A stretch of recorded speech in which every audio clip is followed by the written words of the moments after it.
ನಮಸ್ತೆ ಶ್ರೀ ವಾರಾಹಿ 1212 ಟ್ಯಾರೋ ಚಾನಲ್ಗೆ ಸ್ವಾಗತ. ಎಲ್ಲರೂ ಸಬ್ಸ್ಕ್ರೈಬ್ ಮಾಡಿಕೊಂಡು ನೋಡಿ ಅಂತ ಕೇಳ್ಕೊಳ್ತೀನಿ. ಮತ್ತು ಗುರುವಾರದ ಗುರುಗಳ ಆಶೀರ್ವಾದ ಶಿರಡಿ ಸಾಯಿ, ಸತ್ಯಸಾಯಿ, ದತ್ತಾತ್ರೇಯ, ದಕ್ಷಿಣಾಮೂರ್ತಿ ಮತ್ತು ಬ್ರಹ್ಮ, ಶ್ರೀ ಹರಿ ಮತ್ತು ಈಶ್ವರ, ಸರಸ್ವತಿ ತಾಯಿ, ವಾಗ್ದೇವಿ ತಾಯಿ, ಜಗನ್ಮಾತೆ ಮತ್ತು ಇನ್ನೂ ಸುಮಾರು ಗುರುಗಳ ಎಲ್ಲರ ಒಂದು ಎನರ್ಜಿ ಏನು ನಮಗೆ ಎಲ್ಲರಿಗೂ ಏನು ತಿಳಿಸ್ತಾರೆ, ನಾವು ಯಾವ ರೀತಿ ಮುಂದಿನ ಕೆಲಸಗಳಲ್ಲಿ ಎಚ್ಚರಿಕೆ ತಗೋಬೇಕು, ತೀರ್ಮಾನಗಳು ತಗೋಬೇಕು, ಮತ್ತು ಅವರು ಯಾವ ದಾರಿ ಹೋದರೆ ಸರಿ ಹೋಗುತ್ತೆ ಅಂತ ಹೇಳ್ತಾರೆ ಅಂತ ಕೇಳೋಣ. ನಾನು ಸ್ವಲ್ಪ ಮಾಡೋಕ್ಕಾಗಲಿಲ್ಲ, ಒಂದು 5-6 ದಿನ ಆಗೋಯಿತು, ಜಾಸ್ತಿ ದಿನವೇ ಆಗೋಯಿತು ನಾನು ರೀಡಿಂಗ್ ಮಾಡೋಕ್ಕಾಗಲಿಲ್ಲ. ನಾನು ದಿನ ಒಂದೊಂದು ಮಾಡಬೇಕು ಅಂದ್ಕೊಳ್ತಾ ಇದ್ದೀನಿ, ಆದರೂ ಏನಾದರೂ ಒಂದು ಮಿಸ್ ಆಗ್ತಾನೆ ಇರುತ್ತೆ. ನಾನು ಮಾಡಬೇಕು ಅಂದ್ಕೊಂಡಾಗೆಲ್ಲ ಈಗ ಕುತ್ಕೊಂಡು ಮಾಡಲೇಬೇಕು ಅನ್ನೋದು ಒಂದು ಇಂಟ್ರೆಸ್ಟ್ಗಿಂತ ನನಗೆ ಒಂದು ಸ್ವಲ್ಪ ಮಾಡೋಕ್ಕಾಗದೇ ಇರೋ ರೀತಿ ಇದಾಯಿತು. ಆದ್ರೂ ಏಂಜಲ್ಸು ಮನಸ್ಸು ಮಾಡಿದ್ರೆ ಏನು ಬೇಕಾದರೂ ನಡೆಸ್ಕೊಡ್ತಾರೆ ಅನ್ನೋದಕ್ಕೆ ಇದೇ ಸಾಕ್ಷಿ. ನನಗೆ ಆ ಒಂದು ಕಾರ್ಡ್ಸ್ ಇಟ್ಟಿರೋದು ನಂಗೆ ಸ್ವಲ್ಪ ಕಾರಣಾಂತರಗಳಿಂದ ಎಲ್ಲ ಸ್ವಲ್ಪ ಸಾಮಾನೆಲ್ಲ ಶಿಫ್ಟ್ ಮಾಡ್ತಾಯಿದ್ದೀವಿ. ನಾನು ಕಾರ್ಡ್ ಇಟ್ಟಿರೋ ಪ್ಲೇಸು ತೆಗಿಯೋಕ್ಕಾಗ್ತಾಯಿಲ್ಲ, ಡೋರು ಅದು ಡೋರ್ಗೆ ಅಡ್ಡ ಇತ್ತು ಸಾಮಾನೆಲ್ಲ.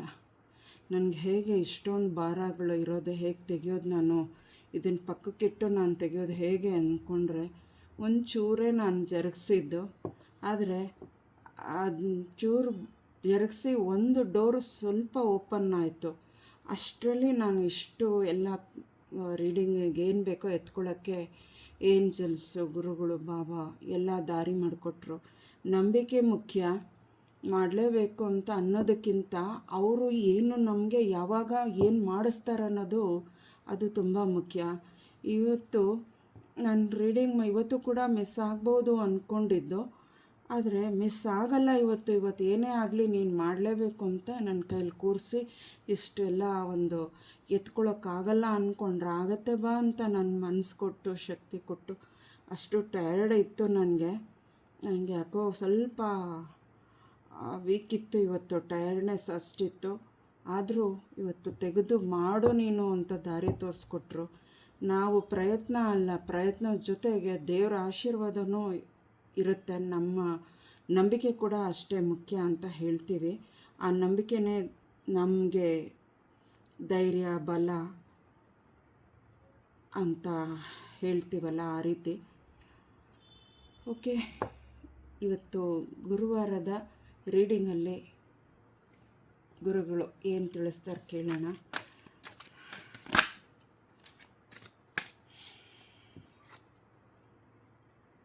ಬಾಬಾ, ನಾನು ಎಲ್ಲವನ್ನೂ ನೋಡ್ತಾ ಇದ್ದೀನಿ ಅಂತ ಇದ್ದಾರೆ. ಫಸ್ಟ್ ಕಾರ್ಡ್, ನಾನು ಆಗಲೇ ಹೇಳಿದ್ನಲ್ಲ, ನಮ್ಮ ಪ್ರಯತ್ನದ ಜೊತೆಗೆ ದೇವರ ಆಶೀರ್ವಾದನೂ ಮುಖ್ಯ. ನಮ್ಮ ಪ್ರಯತ್ನ ಮುಖ್ಯ ಮೊದಲು, ಆಮೇಲೆ ನಾವು ಪ್ರಯತ್ನ ಮಾಡಲಿಲ್ಲ ಅಂದರೆ ಯಾವ ದೇವ್ರೂ ದಾರಿ ತೋರಿಸಲ್ಲ. ನಾವು ಆಗತ್ತೆ ಅಂದರೆ ಆಗುತ್ತೆ, ಆಗಲ್ಲ ಅಂದರೆ ಖಂಡಿತ ಆಗಲ್ಲ. ನಿಜ ನೋಡಿ, ಎಷ್ಟು ಕಾರ್ಡ್ಸ್ ಬಿದ್ದಿದೆ, 4 ಕಾರ್ಡ್ ಒಂದೇ ಸತಿ ಬಿದ್ದಿದೆ. ಓಕೆ, ನೋಡೋಣ. ನನ್ನನ್ನು ಒಂದೇ ಸತಿ 4 ಕಾರ್ಡ್ ಬಿದ್ದಿರೋದಕ್ಕೆ ನಾನು ಸಪ್ರೇಟಾಗಿ ಹೀಗೆ ಇಟ್ಬಿಡ್ತೀನಿ. ಆ ಕಾರ್ಡ್ಸು ಒಂದು ಇದಕ್ಕೆ 4 ಬಂದರೆ ಹಾಗೆ ಎಷ್ಟಿಷ್ಟು ಬರುತ್ತೋ ಅಷ್ಟಷ್ಟು ಹಂಗೆ ಇಡ್ತಾಯಿದ್ದೆ. ಈಗ ಡಿವೈಡ್ ಮಾಡ್ತಾಯಿದ್ದೀನಿ. ಅದನ್ನು ಮನಸ್ಸು ಈ ರೀತಿ ಕೊಟ್ಟಿದ್ದಾರೆ ಡಿವೈಡ್ ಮಾಡಲಿಕ್ಕೆ. ನಾನು ಆ ರೀತಿ 4 ಕಾರ್ಡ್ನ 2 ಭಾಗ, ಸೆಕೆಂಡ್ ಒನ್, ಥರ್ಡ್ ಒನ್, ಎರಡರಲ್ಲೂ ಒಂದೊಂದು ಕಾರ್ಡ್ ಇದೆ.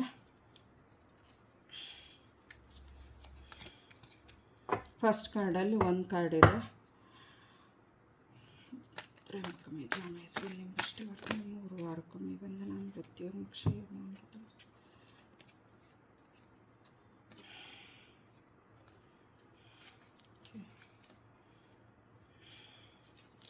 6 ಕಾರ್ಡ್ ಕೊಟ್ಟಿದ್ದಾರೆ.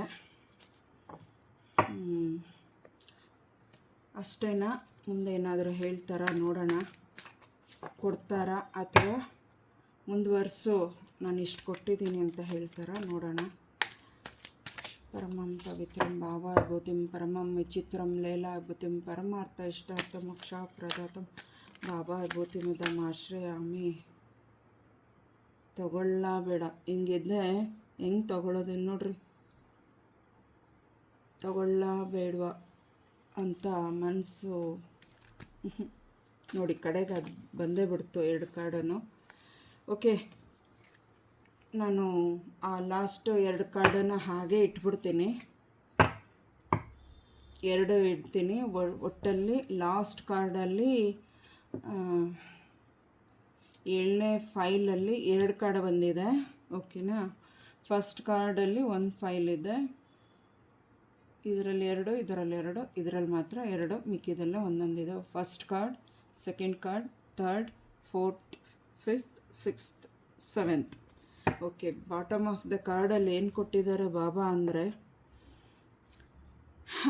ಭಿಕ್ಷೆ ಬೇಡಿ ತಿಂದ್ರೂ ಚಿಂತೆ ಇಲ್ಲ, ಆಡ್ಕೊಂಡು ನಗಾಡ್ತಾರೆ ಅಷ್ಟೇ. ನಾವು ಭಿಕ್ಷೆ ಬಿಡ್ತಿದ್ದೀವಿ ಅಂತ ಆಡ್ಕೊಂಡು ನಗಾಡೋವ್ರಿಗೆ ಅದರ ಭಿಕ್ಷೆ ಬೇಡಿ ತಿನ್ನೋದ್ರ ಅದರ ಅರ್ಥ ಏನು ಗೊತ್ತಿದೆಯಾ? ನಾನು ಸುಮ್ಮನೆ ಕೂತಿರಲಿಲ್ಲ, ನಾನು ಬಾಬಾ ಆಗಿ ದೇವರಾಗಿ ನಾನು ಕೂಡ ಮಾನವನಾಗಿ ನಾನು ಜನ್ಮ ತಾಳಿದೆ. ಆದರೆ ನಾನು ಭಿಕ್ಷೆ ಬೇಡಿನೇ ಎಲ್ಲನೂ ಜೀವನ ಮಾಡಿದ್ದು. ನಾನು ಅವರು ಊಟ ಅವ್ರು ನನ್ನ ಪರಿಚಯ, ಇವ್ರು ನನ್ನ ಪರಿಚಯ, ನಾನು ಎಷ್ಟು ಪವಾಡ ಮಾಡ್ತೀನಿ, ನಾನು ಇಷ್ಟು ಎಲ್ರಿಗೂ ಸಹಾಯ ಮಾಡ್ತಿದ್ದೀನಿ, ಎಲ್ರಿಗೂ ಒಳ್ಳೇದು ಮಾಡ್ತಿದ್ದೀನಿ, ನಾನು ದೇವರಲ್ಲ, ನಾನು ಕೂತಿದ್ದ ಜಾಗದಲ್ಲೇ ಎಲ್ಲನೂ ನಾನು ಸೃಷ್ಟಿ ಮಾಡ್ಕೋಬೋದು ಅಂತ ಅಂದ್ಕೊಂಡಿದ್ದಿದ್ರೆ, ಜನಗಳಿಗೆ, ನನ್ನ ಮಕ್ಕಳಿಗೆ ನಾನು ಕಷ್ಟ ಅನ್ನೋದೇನು, ಸುಖ ಅನ್ನೋದೇನು, ಪ್ರಯತ್ನ ಅನ್ನೋದೇನು, ಗೆಲುವು ಅನ್ನೋದೇನು, ಸೋಲು ಅನ್ನೋದೇನು ಅಂತ ನಾನು ಹೇಗೆ ತಿಳಿಸ್ಕೊಡೋಕ್ಕಾಗ್ತಿತ್ತು? ಹಾಗಾಗಿ ನಾನು ಸ್ವಾಮಿ ಆದ್ರೂ ದೇವರೇ ಆದ್ರೂ ಮಾನವನ ರೂಪ ತಾಳಿ ನಾನು ಭಿಕ್ಷೆ ಬೇಡಿ ಎಲ್ಲರಿಗೂ ಯಾವ್ಯಾವ ರೀತಿಗಳನ್ನ, ಯಾರ್ಯಾರಲ್ಲಿ ಏನೇನು ಬದಲಾವಣೆ ತರಬೇಕೋ ಎಲ್ಲ ತಂದು ನಾನು ತೋರಿಸ್ಕೊಟ್ಟಿದ್ದೀನಿ ಜಗತ್ತಿಗೆ. ಅದರಂತೆ ನಾನು ಹೇಳಿರುವ ಮಾತು, ಹಿತ ನುಡಿಯುವ ಮಾತುಗಳು ಬೈದಿರ್ಬೋದು, ಕೆಲವ್ರನ್ನ ಬೈದಿದ್ರೂ ಅದು ಒಂದು ಕಾರಣವಿದೆ.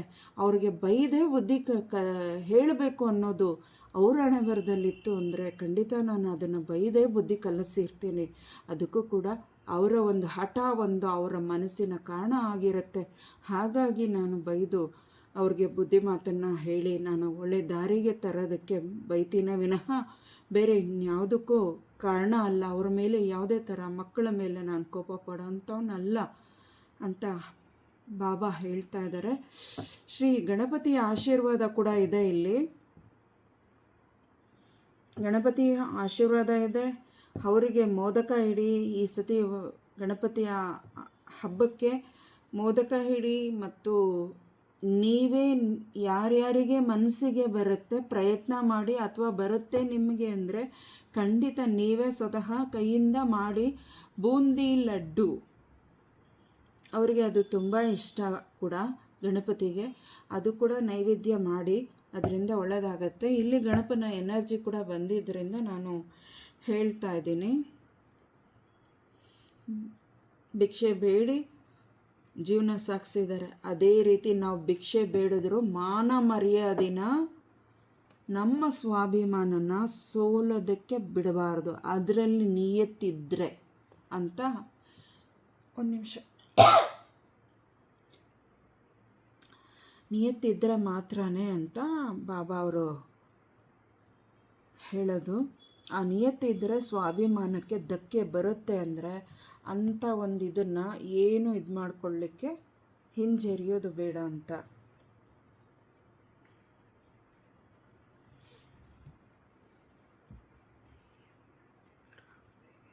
ನಿರ್ಗತಿಕರ ಸೇವೆ ಮಾಡಿ. ಆಮೇಲೆ ನಿಮ್ಮ ಮನಸ್ಸು ಆತ್ಮ ಶುದ್ಧತೆ ಬೆಳೆಸ್ಕೊಳ್ಳಿ.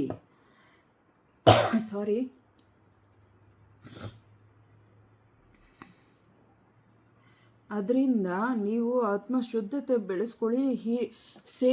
ಸೇವೆ ಮಾಡಿ. ಹಿರಿಯರಿಗೆ, ನಿಮ್ಮ ಮನೇಲಿ ಯಾರಾದರೂ ಹಿರಿಯರು ಹುಷಾರಿಲ್ಲ ಅಂಥವರಿಗೆ ನೀವು ಖಂಡಿತ ಸೇವೆ ಮಾಡಿದ್ರೆ ಅದನ್ನು ಭಗವಂತನ ಸೇವೆನೇ ಆಗಿರುತ್ತೆ. ನೀವು ಸೇವೆ ಅವ್ರಿಗೆ ಕೂತಿದ್ದ ಜಾಗದಲ್ಲಿ ಇದ್ದಾರೆ, ಮಲಗಿದ ಜಾಗದಲ್ಲಿ ಇದ್ದಾರೆ ಅಂದರೆ ನಿಮಗೆ ಕಷ್ಟ ಆಗ್ಬೋದು ಖಂಡಿತವಾಗ್ಲೂ.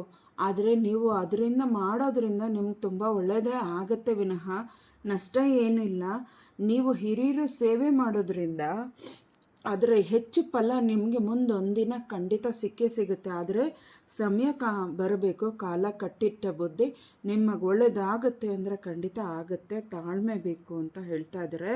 ಬಾಟಮ್ ಆಫ್ ದ ಕಾರ್ಡಲ್ಲಿ ಭಿಕ್ಷೆ ಮತ್ತು ಸೇವೆ ಯಾವುದೇ ಥರ ಅದು ತಪ್ಪಲ್ಲ. ಆದರೆ ಜನಗಳು ನಮ್ಮನ್ನು ಭಿಕ್ಷುಕರ ಥರ ನೋಡಿದ್ರೆ ಅವರ ತಪ್ಪದು, ನಿಮ್ಮ ತಪ್ಪಲ್ಲ. ನೀವು ಭಿಕ್ಷೆ ಬೇಡೋದ್ರಲ್ಲಿ ತಪ್ಪಿಲ್ಲ. ನೀವು ಭಿಕ್ಷೆ ಬೇಡ್ತಿದ್ದೀರಾ ಅನ್ನೋದನ್ನು ನೋಡಿ ನಗಾಡಿ ಮಾತಾಡ್ತಾರಲ್ಲ, ಅದು ಅವರ ಕರ್ಮ. ಅದನ್ನು ನಾನು ನೋಡ್ಕೋತೀನಿ.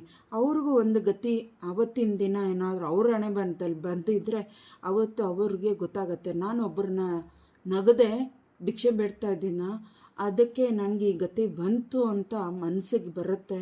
ಆದರೆ ಅವ್ರಿಗೆ ಯಾರಿಗೂ ಬರೋದಿರ ಇರಲಿ ಅಂತ ಕೆಟ್ಟ ಪರಿಸ್ಥಿತಿಗಳು. ಎಲ್ಲರೂ ಒಳ್ಳೆ ಭಾವನೆಯಲ್ಲೇ ಬದುಕಲಿ ಅನ್ನೋದು ನಾನು ಇಷ್ಟಪಡ್ತೀನಿ ಅಂತ ಬಾಬಾ ಹೇಳ್ತಾ ಇದ್ದಾರೆ ಬಾಟಮ್ ಆಫ್ ದ ಕಾರ್ಡಲ್ಲಿ. ಕೆಲವರಿಗೆ ಅಕ್ಕಿ ದಾನ ಮಾಡಿ ಮತ್ತು ಮನೆ ಮುಂದೆ ತುಳಸಿ ಬೃಂದಾವನನ ನಿರ್ಮಾಣ ಮಾಡ್ಕೊಳ್ಳಿ. ತುಳಸಿ ಗಿಡಗಳು ಒಣಗಿದ್ರೆ ಅದನ್ನು ತೆಗೆದುಬಿಟ್ಟು ಹೊಸ ಗಿಡನ ಹಾಕಿ. ನಿಮಗೆ ಆ ಒಂದು ನೆಗೆಟಿವಿಟಿ, ಕೆಟ್ಟದ್ದು ಏನಿರುತ್ತೆ, ಕೆಟ್ಟ ದೃಷ್ಟಿಗಳು ಅಂದರೆ ಕೆಟ್ಟ ದೃಷ್ಟಿಗಳು ಅನ್ನೋದಕ್ಕಿಂತ ಕೆಟ್ಟದ್ದು ವಾಮಾಚಾರಗಳು ಅಂತ ಏನು ಹೇಳ್ತೀವಿ, ಅದರದ್ದು ಎನರ್ಜಿಯಿಂದನೂ ಕೂಡ ಗಿಡ ನಮ್ಮನ್ನು ರಕ್ಷಣೆ ಮಾಡಲಿಕ್ಕೆ ತುಳಸಿ ಮಾತೆದು ಗಿಡ ಒಣಗಲಿಕ್ಕೆ ಆಗುತ್ತೆ. ಏಕೆಂದರೆ ಅಮ್ಮ ಫಸ್ಟು ಆ ಎನರ್ಜಿ ದೇವರು ಆ ತುಳಸಿ ಗಿಡದ ಮುಖಾಂತರ ಎಳ್ಕೊಂಡು ನಂತರ ನಮ್ಮನ್ನು ಕಾಪಾಡೋದು ಅಂತ ಒಂದು ಮಾತಿದೆ. ಖಂಡಿತವಾಗ್ಲೂ ದಯವಿಟ್ಟು ತುಳಸಿ ಗಿಡ ಏನಾದರೂ ನಿಮ್ಮ ಮನೆಗಳ ಹತ್ರ ಒಣಗ್ತಾ ಇದ್ದರೆ ಅದನ್ನು ಫಸ್ಟು ಪೂರ್ತಿ ಒಣಗಕ್ಕೆ ಬಿಡದಿರ ಫಸ್ಟನ್ನು ತೆಗೆದುಬಿಟ್ಟು ಹೊಸ ಗಿಡನ ಹಾಕಿ. ಆಮೇಲೆ ಆ ಗಿಡನೂ ವೇಸ್ಟ್ ಮಾಡಿಬಿಡ್ರಿ, ಬಿಸಾಕಬೇಡಿ, ದಯವಿಟ್ಟು ಬಿಸಾಕಬೇಡಿ. ದಯವಿಟ್ಟು ಅರ್ಥ ಮಾಡ್ಕೊಳ್ಳಿ, ಇದು ಖಂಡಿತವಾಗ್ಲೂ ಮಾಡ್ಬೋದು. ಬೇಕಾದರೆ ನೀವು ಯಾರ ಹತ್ರ ರಾಯರ ಮಠಗಳಲ್ಲಿ ಬ್ರಾಹ್ಮಣರು ಇರ್ತಾರಲ್ಲ ಅವ್ರ ಹತ್ರ ಬೇಕಾದರೆ ನೀವು ಕೇಳಿ, ತುಳಸಿ ಗಿಡ ಒಣಗೋದ್ರೆ ಏನು ಮಾಡಬೇಕು, ಅದರಿಂದ ಉಪಯೋಗ ನೀವು ಯಾವ ರೀತಿ ಮಾಡ್ತಿದ್ದೀರಾ ದಯವಿಟ್ಟು ನಮಗೆ ತಿಳಿಸಿ. ನಾವು ಅದನ್ನು ಫಾಲೋ ಮಾಡ್ತೀವಿ ಅಂತ ಹೇಳಿದ್ರೆ ಖಂಡಿತ ಅದನ್ನು ವಿವರ ಅವ್ರು ಕೊಡ್ತಾರೆ. ಏಕೆಂದರೆ ಈಗ ನಾನು ಹೇಳಿದ್ರೆ ಕೆಲವೊಬ್ಬರು ನಂಬ್ತಾರೆ, ಕೆಲವೊಬ್ಬರು ನಂಬಲ್ಲ. ಹಾಗಾಗಿ ನೀವೇ ಸ್ವತಃ ರಾಯರ ಮಠದಲ್ಲಿ ಆ ತುಳಸಿ ಗಿಡ ಒಣಗೋಗಿರೋದನ್ನು ತೆಗೆದ ಮೇಲೆ ಅದು ಬಿಸಾಕಬಾರ್ದು ಅಂತಾರಲ್ಲ, ಅದರಿಂದ ಉಪಯೋಗ ಇದೆ ಅಂತಾರೆ. ಯಾವ ರೀತಿ ನೀವು ಉಪಯೋಗಿಸ್ತೀರ ನನಗೆ ಹೇಳಿ, ನಾವು ಮಾಡ್ತೀವಿ ಅಂತ ಹೇಳ್ತಾರೆ.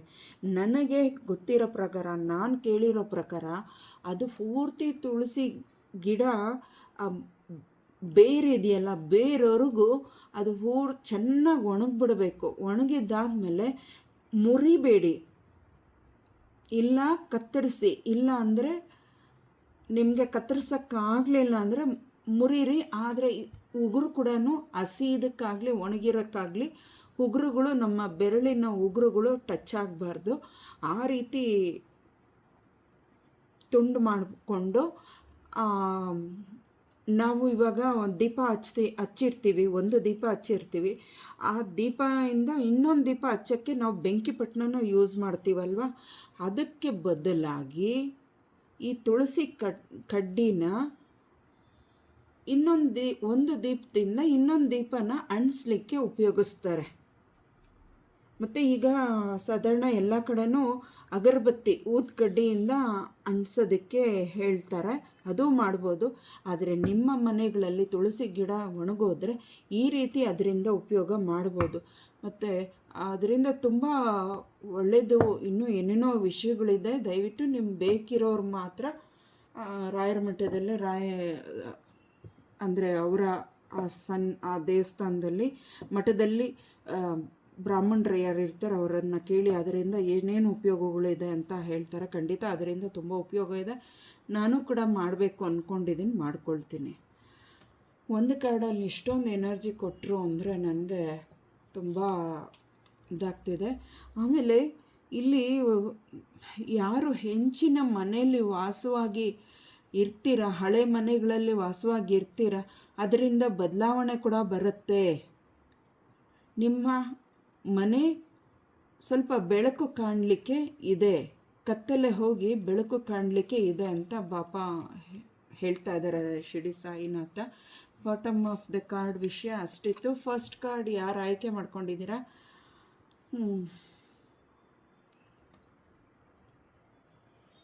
ನೋಡಿ, ಇದರ ಅರ್ಥ ಏನು ಗೊತ್ತಾಯ್ತಾ? ಖಾಲಿ ಜೇಬು,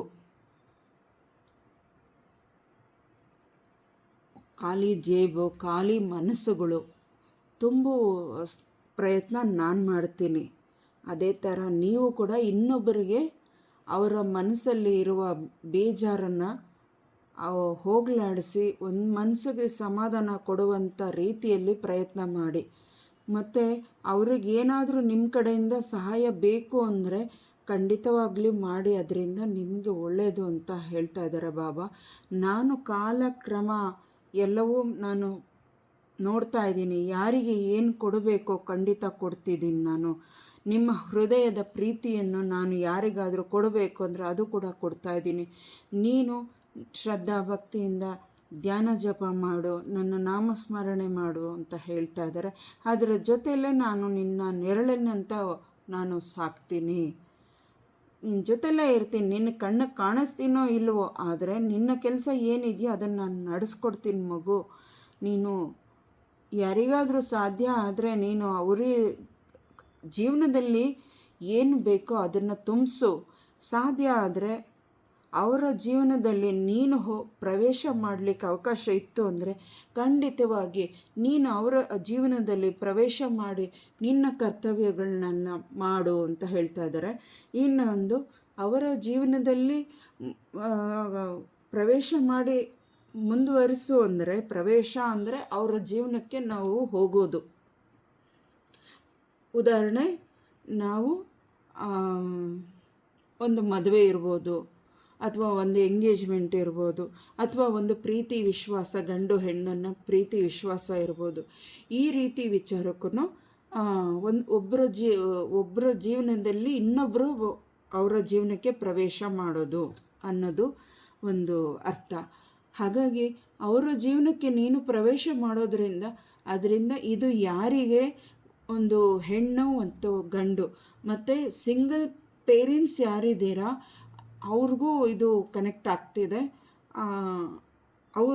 ಕೆಲವರು ಮಾತ್ರ ಇದನ್ನು ಆಯ್ಕೆ ಮಾಡ್ಕೊಳ್ಳಿ. ಎಲ್ಲ ನಿಮಗೆ ಸಂಬಂಧಪಟ್ಟಿಲ್ಲ ಅಂದರೆ ಅದನ್ನು ಆ ಮ್ಯಾಟರ್ ಅಲ್ಲೇ ಬಿಡಿ. ಕೆಲವ್ರಿಗೆ ಸಿಂಗಲ್ ಪೇರೆಂಟ್ಸ್ಗೂ ಹೇಳ್ತಾ ಇದ್ದಾರೆ ಇಲ್ಲಿ, ಅವರ ಜೀವನಕ್ಕೆ ಇಲ್ಲಿ ನಾನು ತೋರಿಸ್ಕೊಟ್ಟಿರೋ ದಾರಿನ ನೀನು ಉಪಯೋಗಿಸು. ಅಂದವರು, ಆಡ್ದವರು, ನೋಡಿದವರು, ನಿನ್ನನ್ನು ಕೇವಲವಾಗಿ ಮಾತಾಡಿದವರು ಯಾರೂ ಬಂದು ನಿನಗೆ ಆಗಲ್ಲ, ಆಗ್ತಾರೆ. ಅದು ಕೆಟ್ಟ ರೀತಿ ಉಪಯೋಗಿಸ್ಕೊಳ್ಳೋಕ್ಕೆ ಆಗ್ತಾರೆ. ಅದಕ್ಕೆ ಅವಕಾಶ ನೀನು ಕೊಡಬೇಡ, ನಾನು ಕೊಡಲ್ಲ ಅಂತ ಬಾಬಾ ಇಲ್ಲಿ ಹೇಳ್ತಾ ಇದ್ದಾರೆ. ಅದರಿಂದ ನೀವು ಯಾರಿಗೆ ಏನು ಸಹಾಯ ಮಾಡಬೇಕೋ ಮಾಡಿ, ಅವರ ಮನಸ್ಸಿಗೆ ಏನು ಸಮಾಧಾನ, ತೃಪ್ತಿ, ಸಂತೋಷ ಏನು ಸಾಧ್ಯತೆ ನಿನಗಿದೆ ಅದನ್ನು ನಾನು ಕೊಟ್ಟಿದ್ದೀನಿ, ಅದನ್ನು ನಿಭಾಯಿಸು ಮಗು ಅಂತ ಹೇಳ್ತಾ ಇದ್ದಾರೆ ಬಾಬಾ. ಸೆಕೆಂಡ್ ಕಾರ್ಡ್ ಯಾರು ಆಯ್ಕೆ ಮಾಡ್ಕೊಂಡಿದ್ದೀರಾ? 2 ಕಾರ್ಡ್ ಬಂದಿದೆ. ಒಂದು ಹೆಣ್ಣು ಬಾಬಾ ಮೊರೆ ಹೋಗಿದ್ದಾರೆ. ಬಾಬಾ ದಿಕ್ಕೇ ನೀನು ಬಾಬಾ, ಇನ್ಯಾರೂ ನನಗೆ ದಿಕ್ಕಿಲ್ಲ. ಪ್ರಪಂಚ ಇಡೀ ಬಂಧು ಬಳಗ, ಸ್ನೇಹಿತರು, ಅಕ್ಕಪಕ್ಕ, ನೇರ ಹೊರೆ ಯಾರೇ ಆಗಿರಲಿ ಎಲ್ಲವೂ ನೀನೇ ಬಾಬಾ, ಅವರಲ್ಲೇ ನಾನು ನಿನ್ನನ್ನು ಕಾಣ್ತಿದ್ದೀನಿ ಅಂತ ಒಂದು ಮಹಿಳೆ ಕೇಳ್ಕೊಳ್ತಾ ಇದ್ದಾರೆ. ಇಲ್ಲಿ ಬಾಬಾ ಹೇಳ್ತಾ ಇರೋದು, ನೋವು ಎದುರಿಸಿ ನಿಮ್ಮ ನೋವು, ನಿಮ್ಮ ಕಷ್ಟ ಇರ್ಬೋದು, ನಿಮ್ಗೆ ಅವಮಾನ ಇರ್ಬೋದು, ನಿಮಗೆ ಬೇಕಂತಲೇ ಕಷ್ಟಗಳನ್ನ ಕೊಡ್ಬೋದು, ನಿಮ್ಗೆ ಅವಮಾನ ಬೇಕಂತ ಮಾಡ್ಬೋದು, ಇನ್ನು ನಿಮ್ಮ ಹತ್ರ ಇರೋದನ್ನು ಕಿತ್ಕೊಳ್ಳೋಕ್ಕೆ ಪ್ರಯತ್ನ ಮಾಡ್ಬೋದು. ನೀವು ಮೇಲಕ್ಕೆ ಎದ್ದೇಳ್ತಿದ್ದೀರಾ ಅನ್ನೋದನ್ನು ಅವರು ನೋಡಿ ನಿಮ್ಮನ್ನು ಕುಗ್ಗಿಸ್ಬೇಕು, ಕೆಳಗೆ ಬೀಳಿಸ್ಬೇಕು, ಇವರು ಉದ್ಧಾರ ಆಗಬಾರ್ದು ಅಂತ ತುಂಬ ಜನ ಪ್ರಯತ್ನ ಮಾಡ್ತಾ ಇರ್ತಾರೆ ಮಗು. ಅದರ ಮುಂದೆ ನೀನು ಸೋಲಬೇಡ, ನಿನ್ನ ಹಿಂದೆ ನಾನಿದ್ದೀನಿ, ಗೆಲ್ಲುವೆ, ಹಠ ಬೇಡ. ಕೆಲವರಿಗೆ ಮಾತ್ರ ಹೇಳ್ತಾ ಇದ್ದಾರೆ ಹಠ ಬೇಡ ಅಂತ. ಯಾರೋ ಏನಕ್ಕೆ ಹಠ ಮಾಡ್ತಿದ್ದೀರೋ ದಯವಿಟ್ಟು ಹಠ ಮಾಡೋದನ್ನು ನಿಲ್ಲಿಸಿ ಅಂತ ಇಲ್ಲಿ ಹೇಳ್ತಾ ಇದ್ದಾರೆ. ನೀವು ಅನುಭವಿಸುವ ಪರಿಸ್ಥಿತಿಗಳು ಕರ್ಮವೂ ಅಲ್ಲ.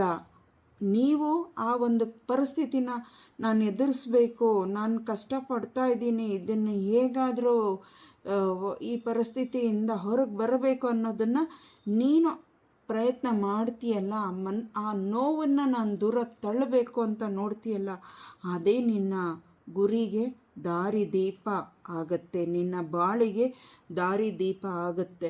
ನಾನು ಇಷ್ಟು ಮಾಡಿದೆ, ನಾನು ಅಷ್ಟು ಮಾಡಿದೆ, ನಾನು ದೇವ್ರ ಪೂಜೆ ಇಷ್ಟು ಮಾಡಿದೆ, ನಾನು ಶ್ಲೋಕ ಇಷ್ಟು ಹೇಳಿದೆ, ನಾನು ಇಂತಹ ಶ್ಲೋಕ ಜಪ ಮಾಡಿದೆ, ಪಾರಾಯಣ ಮಾಡಿದೆ, ವಿಷ್ಣು ಸಹಸ್ರ ಮಾಡಿದೆ, ಇನ್ನೊಂದು ಮಾಡಿದೆ, ಆದರೆ ಎಲ್ಲವೂ ನನ್ನ ಹತ್ರ ಬಂದೇ ಇಲ್ಲ, ಎಲ್ಲ ದೂರನೇ ಇದೆ ಅಂತ ಯಾಕೆ ಅಂದ್ಕೊಳ್ತೀಯ? ನಿನಗೆ ಊಟ ನೀನು ಕೊಟ್ಟಿದ್ದೀನಿ, ನೀನು ಆ ಊಟ ಎಲ್ಲಿ ಸಿಗುತ್ತೆ ಅನ್ನೋದು ದಾರಿ ತೋರಿಸಿದ್ದೀನಿ. ಆ ಊಟನ ನೀನು ತಗೊಂಡು ನೀನು ಮಾಡಿ ತಿನ್ನೋ ಅಷ್ಟು ಅಧಿಕಾರ ಸ್ವಾತಂತ್ರ್ಯಕ್ಕೆನೆಲ್ಲ ನಾನು ಕೊಟ್ಟಿದ್ದೀನಿ ಮಗು. ನೀನು ಅದನ್ನು ಉಪಯೋಗಿಸ್ಕೊಳ್ದಿರಾ ನೋವು ಕಷ್ಟ ಅಳು ದುಃಖ ಅವಮಾನ ಮಾಡ್ತಾವ್ರೆ. ಅವರು ಇಷ್ಟು ಮಾಡಿದ್ರು, ಇವ್ರು ಹಿಂಗೆ ಮಾಡಿದ್ರು, ಅವ್ರು ಅಷ್ಟು ಮಾಡಿದ್ರು. ಏನಕ್ಕೆ ಅದರ ಬಗ್ಗೆ ಚಿಂತೆ? ಬಿಟ್ಟಾಕು. ಅದು ನೋವು ಅಂದ್ಕೊಂಡ್ರೆ ನೋವಲ್ಲ ಇದು. ನನಗೆ ಇದು ಪಾಠ ಕಲಿಸ್ತಾ ಇದ್ದಾರೆ, ನಾನು ಪಾಠನ ಕಲಿತಿದ್ದೀನಿ ಅಂದರೆ ಆಗ ನೀನು ಜೀವನದಲ್ಲಿ ಗೆದ್ದು ಬರ್ತೀಯ ಅಂತ ಇಲ್ಲಿ ನಾನು ಹೇಳ್ತಾ ಇದ್ದೀನಿ ಮಗು. ಧೈರ್ಯದಿಂದ ಮುಂದೆ ಸಾಗು ಅಂತ ಹೇಳ್ತಾ ಇದ್ದಾರೆ. ಧೈರ್ಯದಿಂದ ಪರಿಸ್ಥಿತಿನ ಹೆದರಿಸು ಅಂತ ಹೇಳ್ತಾ ಇದ್ದಾರೆ. ಎರಡನೇ ಕಾರ್ಡಲ್ಲಿ ಎರಡನೇದು ಫೈಲ್ ಏನು ಅಂದರೆ ಯೂನಿವರ್ಸ್, ಪ್ರಪಂಚ, ಯೋಗಗಳನ್ನ ಧ್ಯಾನಗಳನ್ನ ಮಾಡಿ. ನೀವು ಯೋಗ ಮತ್ತು ಧ್ಯಾನಗಳನ್ನ ಮಾಡೋದ್ರಿಂದ ತುಂಬಾ ಪ್ರಕೃತಿಗೆ ನೀವು ಹತ್ತಿರ ಆಗ್ತೀರಾ. ಪ್ರಕೃತಿಯಲ್ಲಿ ದೇವತೆಗಳು, ಏಂಜಲ್ಸು, ಯೂನಿವರ್ಸು, ಪ್ರತಿಯೊಬ್ಬರು ದೇವತೆಗಳು ಹಸ್ತು ಅಂತಾರೆ. ಹಿಂಗೆ ಮಾತಾಡಬೇಡಿ, ಹಂಗೆ ಮಾತಾಡಬೇಡಿ, ಹಂಗೆ ಮಾಡಬೇಡಿ ಅಂತಾರಲ್ಲ, ಅದು ಕೂಡ ದೇವತೆಗಳು. ಅನ್ನಲಿಕ್ಕೆ ನಾವು ಪ್ರಕೃತಿ ಜೊತೆ ಓಡಾಡಬೇಕು. ಪ್ರಕೃತಿ ಜೊತೆ ಓಡಾಡೋದು ಅಂದರೆ ಅರ್ಥ ಪ್ರಕೃತಿಗೆ ಅಂದರೆ ನಾವು ವಾಕಿಂಗ್ ಮಾಡಿ ಅಂತ ಹೇಳ್ತಾರೆ ಡಾಕ್ಟ್ರಸ್ಸು, ಆಯುರ್ವೇದಿಕ್ ಡಾಕ್ಟ್ರಸ್ಸು, ಯಾರೇ ಆಗಿರಲಿ, ಅಕ್ಕಪಕ್ಕದವರು ಇರ್ಬೋದು, ಮನೆ ಕುಟುಂಬದವರು ಇರ್ಬೋದು, ಸ್ನೇಹಿತರು ಇರ್ಬೋದು, ಯಾರೇ ಆಗಿರ್ಬೋದು, ವಾಕಿಂಗ್ ಮಾಡಿ ಅಂತಾರಲ್ಲ, ಆ ವಾಕಿಂಗ್ ಜೊತೆ ನಾನು ಮನಸ್ಸಲ್ಲಿ ನೀವು ಅನ್ಕೋಬೇಕು. ಅಂದರೆ ಯಾರು ವಾಕಿಂಗ್ ಮಾಡ್ತಾ ನೀವು ಈ ರೀತಿ ಯೋಚನೆ ಮಾಡ್ತೀರಾ ಅವ್ರಿಗೆ ಅದು ಕನೆಕ್ಟ್ ಆಗುತ್ತೆ. ಯಾವ ರೀತಿ ಅಂದರೆ ನಾನು ಈಗ ಪ್ರಕೃತಿ ಜೊತೆಯಲ್ಲಿ ಓಡಾಡ್ತಾ ಇದ್ದೀನಿ, ದೇವತೆಗಳು ಕೂಡ ಅವರು ಕೂಡ ಓಡಾಡ್ತಿದ್ದಾರೆ, ನಾನು ಕೂಡ ಓಡಾಡ್ತಿದ್ದೀನಿ, ಅವರು ನನ್ನನ್ನು ನೋಡ್ತಾ ಇದ್ದಾರೆ, ಆದರೆ ನಾನು ಅವ್ರನ್ನ ನೋಡೋ ಭಾಗ್ಯ ನನಗೆ ಸಿಗಬೇಕು. ಈ ರೀತಿ ಅಂದ್ಕೊಳ್ಳಿ. ಮೂರ್ಖತನ ಅಂದ್ಕೋಬೇಡಿ, ಖಂಡಿತ ಮೂರ್ಖತನ ಅಂದ್ಕೊಳ್ಬೇಡಿ. ನಿಮ್ಗಾಗತ್ತೆ, ಆದರೆ ನೀವು ಪ್ರಯತ್ನ ಮಾಡಬೇಕು. ಖಂಡಿತ ಇಲ್ಲಿ ಯಾರು ಆಗಲ್ಲ ಅಂದ್ಕೊಳ್ತೀರಾ, ಅವ್ರು ಪ್ರಯತ್ನ ಮಾಡಿ ನೋಡಿ, ಖಂಡಿತ ನಿಮ್ಮ ದೇವ್ರು ಕಾಣಿಸ್ತಾನೆ. ಸುಳ್ಳೆಲ್ಲ ಪರೀಕ್ಷೆ ಮಾಡಬೇಡಿ. ಇಲ್ಲಿ ಯಾರೋ ನನ್ನ ಮಾತನ್ನು ಅನುಮಾನಿಸ್ತಾ ಇದ್ದಾರೆ, ನನ್ನನ್ನು ಹೀಯಾಳಿಸ್ತಾರೆ ಅನ್ನೋದು ಕೂಡ ಗೊತ್ತು. ಇದು ಯಾರು ಹೀಯಾಳಿಸ್ತಾರೆ ನನ್ನನ್ನು ಅನ್ನೋದು ಕೂಡ ನನಗೆ ಗೊತ್ತಿದೆ. ಅಂಥ ವ್ಯಕ್ತಿಗಳು ಯಾರು ಅನ್ನೋದು ಕೂಡ ನನಗಿಲ್ಲಿ ತೋರಿಸ್ಕೊಡ್ತಾ ಇದ್ದಾರೆ. ಹೇಳಬೇಕಾದ್ರೆ ಬಾಬಾ ಅವರು ಹೇಳಿಸ್ತಾ ಇರೋದನ್ನು ನಾನು ಹೇಳ್ತಾ ಇದ್ದೀನಿ. ಪ್ರಕೃತಿ ಜೊತೆಗೆ ಓಡಾಡಿ.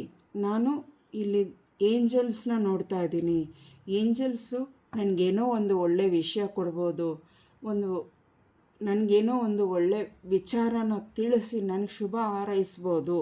ಈ ರೀತಿ ಯೋಚನೆ ಮಾಡಿ. ಖಂಡಿತವಾಗ್ಲೂ ನೀವು ಅಂದ್ಕೊಂಡು ನೋಡಿ. ಪರೀಕ್ಷೆ ಮಾಡೋಕ್ಕೋದ್ರೆ ಖಂಡಿತ ಆಗಲ್ಲ, ನೀವು ಅಂದ್ಕೊಂಡಿದ್ದಾಗಲ್ಲ. ನಂಬಬೇಕು, ಖುಷಿಯಿಂದ ನೀವು ಅವ್ರನ್ನ ಈ ರೀತಿ ವೆಲ್ಕಮ್ ಮಾಡಬೇಕು ನಿಮ್ಮ ಮನಸ್ಸಲ್ಲಿ, ಬಾಯಿ ಒಳಗಡೆ ಹೇಳಬಾರ್ದು. ಅರ್ಥ ಆಯ್ತಾ? ನನ್ನ ಮಾತನ್ನು ತೊದಲಿಸ್ತಾ ಇದ್ದಾರೆ, ಎಷ್ಟೊಂದು ಇದಾಗಿ ಮಾತಾಡ್ತಿದ್ದೀನಿ ಅಂದ್ಬಿಟ್ಟು. ಸಾರಿ, ಡಿಸ್ಟರ್ಬ್ ಆಯಿತು. ನನಗೆ ಬಾಯಿ ಒಳಗಡೆ ಹೇಳ್ಕೋಬೇಕು, ಶಬ್ದ ಬರಬಾರ್ದು. ಬಾಯಿ ಒಳಗಡೆ ಅಂದರೆ ಮನಸ್ಸೊಳಗಡೆ ಹೇಳ್ಕೋಬೇಕು, ಶಬ್ದ ಬರಬಾರ್ದು ಈಚೆ. ನೀವು ಪ್ರಕೃತಿಯವರ ಜೊತೆಯಲ್ಲಿ, ಏಂಜಲ್ಸ್, ಯೂನಿವರ್ಸ್ ಜೊತೆಯಲ್ಲಿ ನಾನಿದ್ದೀನಿ. ಅಂದರೆ ನಿಮ್ಮ ಮನಸ್ಸಲ್ಲಿ ಏನು ಕೋರಿಕೆಗಳಿದೆ ಅದನ್ನು ನಡೆಸ್ಕೊಡಿ ಅಂದ್ಬಿಟ್ಟು 1 ಸೆಕೆಂಡು ಕೈ ಮುಗಿದು ಪ್ರಾರ್ಥನೆ ಮಾಡಿ ನೀವು ಬೇಡ್ಕೊಳ್ಳಿ. ಅದು ಯಾರ ರೂಪದಲ್ಲಿ ಬೇಕಾದರೂ ಬಂದು ಹೇಳಿಸ್ಬೋದು. ಇದನ್ನು ನಂಬದವ್ರಿಗೆ ಮಾತ್ರ ಇದು ಅರ್ಥ ಆಗುತ್ತೆ. ಖಂಡಿತವಾಗ್ಲೂ ಅದು ನಡೆಯುತ್ತೆ. ನೀವು ಈ ರೀತಿ ಮಾಡಿ ನೋಡಿ, ಆವಾಗಲೇ ನಡೆಯುತ್ತೆ. ಅನುಮಾನ ಪಟ್ಟರೆ ಖಂಡಿತ ಅದು ನಡೆಯಲ್ಲ. ಅದು ಅವರವರ ನಂಬಿಕೆಗೆ ಬಿಟ್ಟಿದ್ದು. ಇಲ್ಲಿ ಏನು ಹೇಳಿಸಿದ್ರು ಅದನ್ನು ನಾನು ಹೇಳಿದ್ದೀನಿ.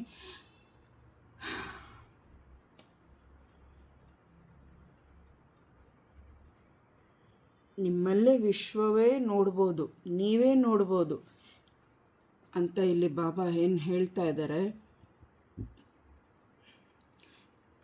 ಇಡೀ ಬ್ರಹ್ಮಾಂಡವೇ ನಿಮ್ಮ ಮನಸ್ಸಲ್ಲೇ ನೋಡ್ಬೋದು. ನಿಮ್ಮ ಮನಸ್ಸು ಶುದ್ಧವಾಗಿರಬೇಕು. ಯಾರ ಮೇಲೂ ಹೊಟ್ಟೆ ಕಿಚ್ಚು, ಅಸಹ್ಯ ಅವ್ಯಾವುದೂ ನೀವು ಮಾಡ್ದಿರ ನಿನ್ನ ಮನಸ್ಸನ್ನು ಶುದ್ಧಿಯಾಗಿ ಇಟ್ಕೊಂಡೆ ಅಂದರೆ ನಿನಗೆ ಪರಮಾತ್ಮ ಖಂಡಿತ ಕಾಣೋದು ಸತ್ಯ ಅಂತ ಇಲ್ಲಿ ಹೇಳ್ತಾ ಇದ್ದಾರೆ. ನಂಬೋದು ಬಿಡೋದು ನಿಮಗೆ ಬಿಟ್ಟಿದೆ. ಆದರೆ ದೇವ್ರ ವಿಚಾರದಲ್ಲಿ ದಯವಿಟ್ಟು ಯಾರೂ ಪ್ರಶ್ನೆ ಮಾಡಬೇಡಿ, ಪರೀಕ್ಷೆ ಅಂತೂ ಮಾಡಲೇಬೇಡಿ. ಖಂಡಿತವಾಗ್ಲೂ ಅದು ನಡೆಯುತ್ತೆ. ಪ್ರಕೃತಿ ನೀವು ಜೊತೆಯಲ್ಲಿದ್ದಾಗ ನೀವು ಹಿಂಗೆ ಪ್ರಯತ್ನ ಮಾಡಿ ನೋಡಿ, ಖಂಡಿತವಾಗ್ಲೂ ಕಾಣ್ತಾರೆ. ನನಗನ್ಸುತ್ತೆ, ನನಗೆ ಈಗ ಅನ್ನಿಸ್ದೇ ಇರೋದು, ಕೆಲವರು ಈಗ ನಾನು ಹೇಳಿದ ಮೆಥಡ್ನ ನೀವು ವಾಕಿಂಗ್ ಮಾಡಬೇಕಾದ್ರೆ ಪ್ರಕೃತಿನ ನೋಡಿ ನೀವು ಈ ರೀತಿ ನನಗೇನು ಹೇಳಿದೆ ಆ ರೀತಿ ಖಂಡಿತ ಮಾಡ್ತೀರಾ. ಅವ್ರಿಗೆ ಕೆಲವ್ರಿಗೆ ಕಾಣಿಸುತ್ತೆ ಅನ್ನೋದು ನನಗೆ ಇಲ್ಲಿ ಗೊತ್ತಾಗ್ತಿದೆ.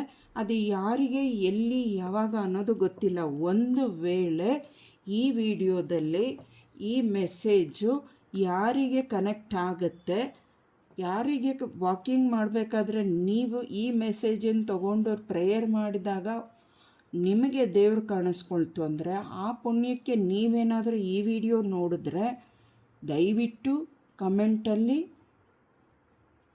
ತಿಳಿಸಿ. ನಾವು ಈ ಊರಲ್ಲಿರೋರು, ನಮಗೆ ಏಂಜಲ್ಸು ಕಾಣಿಸ್ಕೊಂಡ್ರು ಅಂತ ಕಮೆಂಟಲ್ಲಿ ತಿಳಿಸಿ. ಖಂಡಿತವಾಗ್ಲೂ ಸುಳ್ಳಲ್ಲ, ಕಂಡು ಬರ್ತಾರೆ ಖಂಡಿತವಾಗ್ಲೂ. ನಂಬಿಕೆ ಮುಖ್ಯ. ಕೆಲವ್ರಿಗೆ ಮಾತ್ರ ಕಾಣಿಸ್ತಾರೆ ಅನ್ನೋದು ಇಲ್ಲಿ ತೋರಿಸ್ಕೊಡ್ತಾ ಇದೆ. ಓಕೆ, ಒಂದು ಕಾರ್ಡ್ ಉಲ್ಟಾ ಬಂದಿದೆ, ಒಂದು ಕಾರ್ಡ್ ಸೀದಾ ಬಂದಿದೆ. ಒಂದು ಕಾರ್ಡ್ ಉಲ್ಟಾ ಬಂದಿರೋದು ಅದು ದತ್ತಾತ್ರೇಯರು. ಹಿಂದೆ ಬಾಬಾ ಅವರ ಹಿಂದೆ ದತ್ತಾತ್ರೇಯ ಗೋಮಾತಾ ಇದ್ದಾರೆ. ಈಶ್ವರ, ಬ್ರಹ್ಮ, ವಿಷ್ಣು ತ್ರಿಮೂರ್ತಿಗಳಿದ್ದಾರೆ. ಅವರ ಜೊತೆ ಬಾಬಾ ಕೂಡ ಇದ್ದಾರೆ. ಶ್ರೀಹರಿ, ವಿಷ್ಣು ಚಕ್ರ ಇದೆ, ಶಂಕು ಇದೆ, ಡಮರುಗ ಇದೆ, ಕಮಂಡಲ ಇದೆ, ಶೂಲ ಇದೆ. ಏನು ಬೇಕು ಎಲ್ಲ ದೇವರುಗಳು ಇಲ್ಲಿ ಪ್ರತ್ಯಕ್ಷ ಆಗಿಬಿಟ್ರು. ಫೇಸ್ ರಿಯಾಲಿಟಿ ಆಯ್ತಾ? ಮರೀಚಿಕೆಯಿಂದ ಓಡೋದನ್ನು ಬಿಡಿ, ಭ್ರಮೆಯಿಂದ ಓಡಬೇಡ್ರಿ. ಆ ಭ್ರಮೆಗಳಿಂದ ಓಡೋದನ್ನು ನಿಲ್ಲಿಸಿ. ನಿಮ್ಮ ಮುಂದೆ ನಿಮ್ಮ ಧೈರ್ಯ, ನಿಮ್ಮ ಪ್ರಯತ್ನ ಹೇಗಿರಬೇಕು ಅಂದರೆ, ನಿಮ್ಮ ಮುಂದೆ ಒಂದು ಕೆಟ್ಟ ಶಕ್ತಿ ಬಂದು ನಿಂತು ನಿಮ್ಮನ್ನು ಹೆದರಿಸ್ತಾ ಇದೆ ಅಂದರೆ, ಏನೋ ನೀನು ಬಂದು ಇಲ್ಲಿ ನಿಂತು ನನ್ನನ್ನು ಹೆದರಿಸ್ತಿದ್ಯಾ, ನನ್ನ ಜೊತೆ ಯಾರಿದ್ದಾರೆ ಗೊತ್ತಾ? ಕೋಪ ಮಾಡ್ಕೋಬಾರ್ದು, ನಗ್ನಗ್ತಾ ತಾಳ್ಮೆಯಿಂದ ಹೇಳಬೇಕು. ಖಂಡಿತವಾಗ್ಲೂ ಇದು ಸುಳ್ಳಲ್ಲ. ಪ್ರಯತ್ನ ಮಾಡಿ ನೋಡಿ. ಇದು ನನಗೂ ಕೂಡ ನಡೆದಿದೆ. ನಾನು ಸುಳ್ಳಲ್ಲ, ನಡೆದಿರೋದನ್ನು ನನ್ನ ಅನುಭವ ಕೂಡ ನಾವು ಹೇಳ್ತಿದ್ದೀನಿ. ನಾನು ಹೇಳಿದೆ, ನೀನು ಯಾರ ಜೊತೆ ಇದೆಯಾ ನೀನು ಅನ್ನೋದು ನನಗೆ ಗೊತ್ತು, ನಾನು ಯಾರ ಜೊತೆ ಇದ್ದೀನಿ ಅನ್ನೋದು ನಿನಗೆ ಗೊತ್ತಾ? ನಾನು ಕೇಳಿದ್ದಿಷ್ಟೇ. ನೀನು ಯಾರ ಜೊತೆ ಇದೆಯಾ ಅನ್ನೋದು ನಿನಗೆ ಗೊತ್ತು, ಅದು ನನಗೂ ಕೂಡ ಗೊತ್ತು. ಆದರೆ ನಾನು ಯಾರ ಜೊತೆ ಇದ್ದೀನಿ, ನನ್ನ ಜೊತೆ ಯಾರಿದ್ದಾರೆ ಅನ್ನೋದು ನಿನಗೆ ಗೊತ್ತಾ ಅಂತ ಒಂದು ಕ್ವಶನ್ ಮಾಡಿದೆ. ಆದರೆ ಅದೇ ಪರಿಸ್ಥಿತಿ ಕೆಲವರು ಕೂಡ ಬರ್ಬೋದು, ಆದರೆ ಹೆದರಬೇಡಿ. ನಾನು ಹೇಳಿದ್ದು ಒಂದೇ, ನನ್ನ ಜೊತೆ ನಾನು ಯಾವ್ಯಾವ ದೇವರುಗಳನ್ನ ಪೂಜೆ ಮಾಡ್ತೀನಿ, ಯಾವ್ಯಾವ ದೇವರುಗಳು ಶ್ಲೋಕ ಮಂತ್ರ ಜಪ ಮಾಡ್ತೀನಿ, ಅವರೆಲ್ಲವೂ ಇದ್ದಾರೆ. ನೀನು ನನ್ನನ್ನು ಹೆದರ್ಸಕ್ಕೆ ಬರಬೇಡ ಅನ್ನೋ ಥರ ನಾನು ಮಾತಾಡಿ ಒಂದೇ ವಾರ್ನಿಂಗ್ ಕೊಟ್ಟಿದ್ದು. ಇಲ್ಲಿಂದ ಹೋಗ್ತೀಯೋ ಇಲ್ವೋ ಒಂದೇ ವಾರ್ನಿಂಗ್ ಕೊಟ್ಟಿದ್ದು. ನಂತರ ನನ್ನ ನಾಮ ಜಪ ಪ್ರಾರ್ಥನೆಗಳನ್ನ ಏನಿತ್ತು ಅದನ್ನು ಮುಟ್ಟಿದ್ದಾಯಿತು, ಗುರಿ ಮುಟ್ಟಿದ್ದಾಯಿತು ಅಂದರೆ ಗುರಿ ಮುಟ್ಟಿದ್ದು ಅಂದರೆ ಪ್ರಯತ್ನ ಮಾಡಿದೆ. ಅದನ್ನು ತನ್ನ ಪಾಡಿಗೆ ಹೋಗಬೇಕು, ನಾನೇನು ಅದಕ್ಕೆ ಡಿಸ್ಟರ್ಬ್ ಮಾಡಿಲ್ಲ. ಅದೇ ರೀತಿ ಪರಿಸ್ಥಿತಿ ಒಬ್ಬರಿಗೆ ಹೆದರಾದಾಗ ಫೇಸ್ ರಿಯಾಲಿಟಿ ಅಂದರೆ ಆ ಒಂದು ಪರಿಸ್ಥಿತಿಗಳು ಏನೇ ಬಂದ್ರೂ ನಿಭಾಯಿಸು. ನಿನಗೆಲ್ಲ ಮಾರ್ಗದರ್ಶನ ಸೂಚನೆಗಳನ್ನ ತೋರಿಸಿದ್ದೀನಿ. ಪ್ರಪಂಚ ಹೇಗೆ ನಡೀತಾ ಇದೆ ಅನ್ನೋದನ್ನು ನಿನಗೆ ಅನುಭವಕ್ಕೆ ಪ್ರತಿಯೊಂದು ಕೊಡ್ತಾ ಇದ್ದೀನಿ. ನೀನು ಅದನ್ನು ಮರೀದಿರ ಎಲ್ಲವೂ ನೆನಪಲ್ಲಿಟ್ಕೊಂಡು ನೀನು ನಾನು ಹೇಳಿರುವ ಸೂಚನೆಗಳನ್ನ ಯಾರ ಮುಖಾಂತರನಾದರೂ ಹೇಳಿಸಿರ್ತೀನಿ, ಅದನ್ನು ನೆನಪಿಟ್ಕೊಂಡು ನೀನು ಆ ಪರಿಸ್ಥಿತಿಗಳನ್ನ ನಿಭಾಯಿಸು. ಹಿಂದೆ ತಿರುಗಿ ನೋಡಬೇಡ, ಮುಂದಕ್ಕೆ ಹೋಗ್ತಾ ಇರೋ. ಅದು ಹಿಂದೆ ಇರುತ್ತೆ ನಿನಗೆ ಕೆಟ್ಟದ್ದು ಮಾಡೋಕ್ಕೆ, ಕೆಟ್ಟ ಶಕ್ತಿಗಳು, ಕೆಟ್ಟ ಜನರು, ಕೆಟ್ಟ ದೃಷ್ಟಿಗಳು ಏನೇ ಇರ್ಬೋದು. ಆದರೆ ನೀನು ಮುಂದೆ ನಾನು ದಾರಿ ನಿನಗೆ ತೋರಿಸಿದ್ದೀನಿ, ಅದ್ರ ಮುಂದೆ ಹೋಗ್ತಾ ಇರು. ನೀನು ಈ ಕಡೆ ತಿರುಗಬೇಡ, ಆ ಕಡೆನೂ ತಿರುಗಬೇಡ ಅಂತ ಬಾಬಾ ಹೇಳ್ತಾ ಇರೋದು. ಮುಕ್ಕೋಟಿ ದೇವಾಂದೇತೆಗಳು ಇಲ್ಲಿ ಬರೀ ದಕ್ಷಿಣಾಮೂರ್ತಿನೇ ಇಲ್ಲ, ದತ್ತಾತ್ರೇಯನೇ ಇಲ್ಲ, ಬಾಬಾ ಅವರಷ್ಟೇ ಅಲ್ಲ, ಈ ಹಸುವಿನ ರೂಪದಲ್ಲಿ ಎಲ್ಲ ದೇವಾಂದೇತೆಗಳು ಇರ್ತಾರೆ ಅನ್ನೋದು ಎಷ್ಟು ಸತ್ಯನೋ ಅದೇ ರೀತಿಯಾಗಿ ಇಲ್ಲಿ ಕೂಡ ಎಲ್ಲ ದೇವಾಂದೇತೆಗಳು ಇದ್ದಾರೆ. ಸ್ವಲ್ಪ ನಿಮ್ಮ ಅಂದರೆ ಇಲ್ಲಿ ಯಾರು ಒಬ್ಬರಿಗೆ ಹೇಳ್ತಾ ಇದ್ದಾರೆ, ಒಬ್ಬರಿಗೆ ಯಾರಿಗೆ ಕನೆಕ್ಟ್ ಆಗ್ತಿದೆ ಅನ್ನೋದು ಗೊತ್ತಿಲ್ಲ. ಸ್ವಲ್ಪ ತಾಳ್ಮೆ ತಗೊಳ್ತಾ ಇದ್ದೀನಿ. ಅವರೇನಾದರೂ ಇನ್ನಷ್ಟು ಕೆಲವರಿಗೆ ತೊಂದರೆ ಕೊಡಲಿಕ್ಕೆ ಪ್ರಯತ್ನ ಮಾಡಿದ್ರೆ ನನ್ನ ಕೈಯಲ್ಲಿರುವ ಶ್ರೀ ಚಕ್ರ ಕೂಡ, ಈ ಚಕ್ರ ಕೂಡ ವಿಷ್ಣುವಿನ ಕೈಯಲ್ಲಿರುವ ಚಕ್ರ ಕೂಡ ನಾನು ಬಿಡಬಲ್ಲೆ. ಅದರಿಂದ ಏನು ಅಪಾಯ ಆಗುತ್ತೆ ಅನ್ನೋದು ಎಚ್ಚರ ಮಾತ್ರ ಬೇಕಿದೆ ಅಂತ ಹೇಳ್ತಾ ಇದ್ದಾರೆ.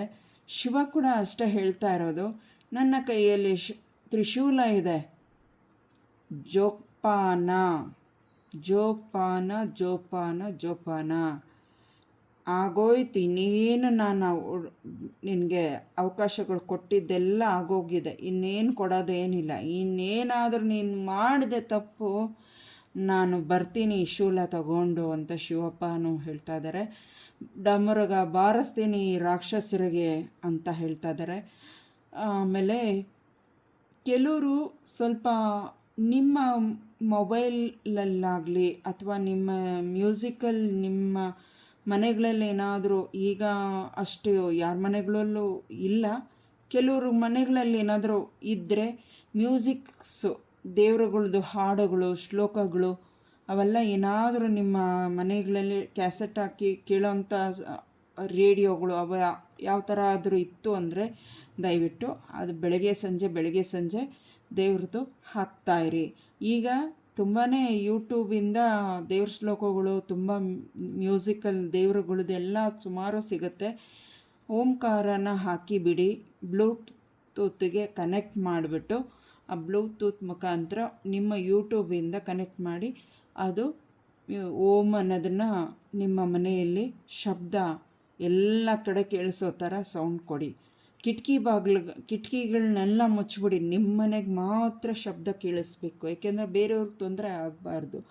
ಹಾಗಾಗಿ ನಿಮ್ಮ ಮನೆ ಒಳಗಡೆ ಕೇಳಿಸ್ಕೊಳ್ಳೋದ್ರಿಂದ ನಿಮ್ಮ ಮನೆ ಒಳಗಡೆ ಏನು ಕೆಟ್ಟದ್ದು ನಿಮಗೆ ಕಾಣದೇ ಇರೋ ಒಂದು ಕೆಟ್ಟ ಶಕ್ತಿಗಳೇನಾದರೂ ಕೇಳಿಸ್ಕೊಳ್ತಾ ಇತ್ತು ಅಂದರೆ ಅದು ತಾನಾಗಿ ನನ್ನ ಕಿವಿಗೆ ಈ ಓಂಕಾರ ಶಬ್ದ ನನಗೆ ಕೇಳಿಸ್ಕೊಳ್ಳೋಕೆ ನನಗೆ ಇಷ್ಟ ಆಗ್ತಾ ಇಲ್ಲ, ನನಗೆ ಹಿಂಸೆ ಆಗ್ತಿದೆ ಅಂತ ಅಂದರೆ ಖಂಡಿತ ಆ ಶಬ್ದಕ್ಕೆ ಸಾಧ್ಯ ಆದರೆ ತ್ರಯಂಬಕಂ ಶ್ಲೋಕ ಹಾಕಿ 108 ಬಾರಿ, ಲಕ್ಷ್ಮೀ ನರಸಿಂಹ ಕವಚಂ ಹಾಕಿ 108 ಬಾರಿ, ಮುನೀಶ್ವರ ಅನ್ನೋದು ಮೂಲ ಮಂತ್ರ ಬರುತ್ತೆ, ಅದನ್ನು ಹಾಕಿ. ಭೈರವೇಶ್ವರಂದು ಮೂಲ ಮಂತ್ರ ಬರುತ್ತೆ, ಅದನ್ನು ಹಾಕಿ. ಭೈರವೇಶ್ವರಿ ಚಾಮುಂಡೇಶ್ವರಿದು ಮೂಲ ಮಂತ್ರ ಬರುತ್ತೆ, ಅದನ್ನು 108 ಬಾರಿ ಬರುತ್ತೆ, ಅದನ್ನು ಹಾಕಿ ಪೂರ್ತಿ ನಿಮ್ಮ ಮನೆ ಫುಲ್ಲು ಆ ಶಬ್ದ ಕೇಳಿಸ್ಕೋಬೇಕು. ಆ ಶಬ್ದಕ್ಕೆ ಯಾವುದಾದ್ರೂ ಕೆಟ್ಟ ಶಕ್ತಿಗಳು ಅಡಿಗೆ ಮುಚ್ಚಿಟ್ಕೊಂಡು ಕೂತಿದ್ರೆ ಖಂಡಿತವಾಗ್ಲೂ ಹೊರಗಡೆ ಮನೆಯಿಂದ ಹೊರಗಡೆ ಹೋಗೋದು ಸಾಧ್ಯತೆ ತುಂಬ ಇದೆ. ನಿಮ್ಮ ಮನೆಗಳಲ್ಲಿ ಧೂಪಗಳನ್ನ ಹಾಕಿ ಆ ಹೊಗೆಗೂ ಸ್ವಲ್ಪ ಹೊರಗಡೆ ಹೋಗೋದಕ್ಕೆ ಅವಕಾಶ ಆಗತ್ತೆ. ನಿಮ್ಮ ಮನೆಯಲ್ಲಿ ಫಸ್ಟು ಸಾಂಬ್ರಾಣಿ ಹೊಗೆ ಹಾಕಿ, ಅದರಿಂದ ಒಳ್ಳೆಯದಾಗತ್ತೆ ಅಂತ ಹೇಳ್ತಾ ಇದ್ದಾರೆ. ಓಕೆ, 3ನೇದು ಕಾರ್ಡಲ್ಲಿ ಬಾಬಾ 2ನೇ ಕಾರ್ಡ್ ಏನು ಹೇಳ್ತಾ ಇದ್ದಾರೆ ಅಂದರೆ ಕರ್ಮ ಕಾರಣ ಏನು ಅಂದರೆ ನಿಮಗೆ ಶಿಕ್ಷೆ ಅಲ್ಲ, ಅದು ಆ ಕರ್ಮಗಳು. ಒಳ್ಳೆಯ ಕರ್ಮ ಅಂದರೆ ಒಳ್ಳೇದು ಮಾಡಿದರೆ ಒಳ್ಳೆ ಕರ್ಮ, ಕೆಟ್ಟದ್ದು ಮಾಡಿದರೆ ಕೆಟ್ಟದ್ದು ಅಂದರೆ ಯಾವುದಕ್ಕೆ ಸಂಬಂಧಪಟ್ಟಿದ್ರು ಕೆಟ್ಟ ಕರ್ಮಗಳೇ. ಅದೇ ರೀತಿ ನೀನು ಏನು ಮಾಡ್ಕೊಂಡು ಹೋಗ್ತೀಯ ಅದೇ ನಿನ್ನನ್ನು ಜೀವನಕ್ಕೆ ಕಾರಣ ಆಗಿರುತ್ತೆ. ನೀನು ಒಳ್ಳೆ ಕರ್ಮ ಮಾಡಿದರೆ ಅದು ನಿನ್ನನ್ನು ರಕ್ಷಿಸ್ಕೊಂಡು ಹೋಗುತ್ತೆ. ನೀನು ಕೆಟ್ಟ ಕರ್ಮಗಳು ಮಾಡಿ ಇನ್ನೊಬ್ಬರನ್ನ ಹಾಳು ಮಾಡಿ, ಇನ್ನೊಬ್ಬರ ನೆಮ್ಮದಿ ಹಾಳು ಮಾಡಿ, ಇನ್ನೊಬ್ಬರಿಗೆ ಜಗಳಗಳು ತಂದಿಟ್ಟು ಅವ್ರ ಹತ್ರ ಎಷ್ಟು ಬರುತ್ತೆ ಇವ್ರ ಹತ್ರ ಎಷ್ಟು ಬರುತ್ತೆ ಕಿತ್ಕೊಂಡು ಅವ್ರನ್ನ ಒಂಚೂರು ಗೋಳು ಇಟ್ಕೊಳ್ಳೋಣ ಅಂತ ಆಟ ಆಡಿದ್ರೆ ಆ ಕರ್ಮ ಕೂಡ ನಿನಗೆ ಬೆನ್ನ ಹಿಂದೆ ಖಂಡಿತ ಕಾದಿರುತ್ತೆ.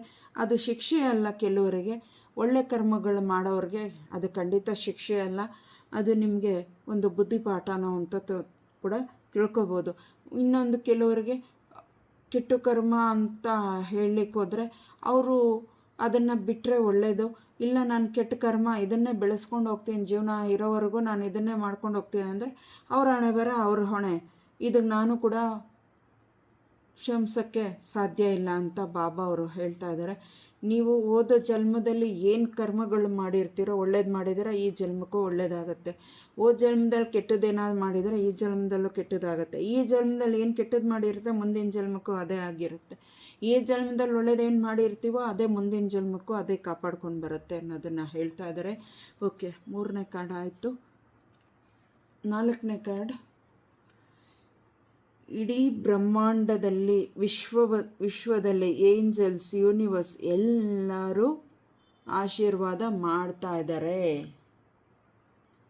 ನಿಮ್ಮ ಇಚ್ಛೆಗಳನ್ನ, ನಿಮ್ಮ ಆಸೆಗಳನ್ನ ಏಂಜಲ್ಸ್ಗೆ, ಯೂನಿವರ್ಸ್ಗೆ, ಪ್ರಕೃತಿ ಮಾತೆಗೆ ತಿಳಿಸಿ ಮತ್ತು ಬಾಬಾ ಅವ್ರಿಗೆ ತಿಳಿಸಿ. ನಿಮ್ಮ ಇಚ್ಛೆಗಳು ಏನಿದೆ, ನಿಮ್ಮ ಒಂದು ಕೋರಿಕೆಗಳು ಅವೇನಿದೆ ಬಾಬಾ ಅವ್ರಿಗೆ ತಿಳಿಸಿ, ಅದು ನಡೆಸ್ಕೊಡ್ತಾರೆ.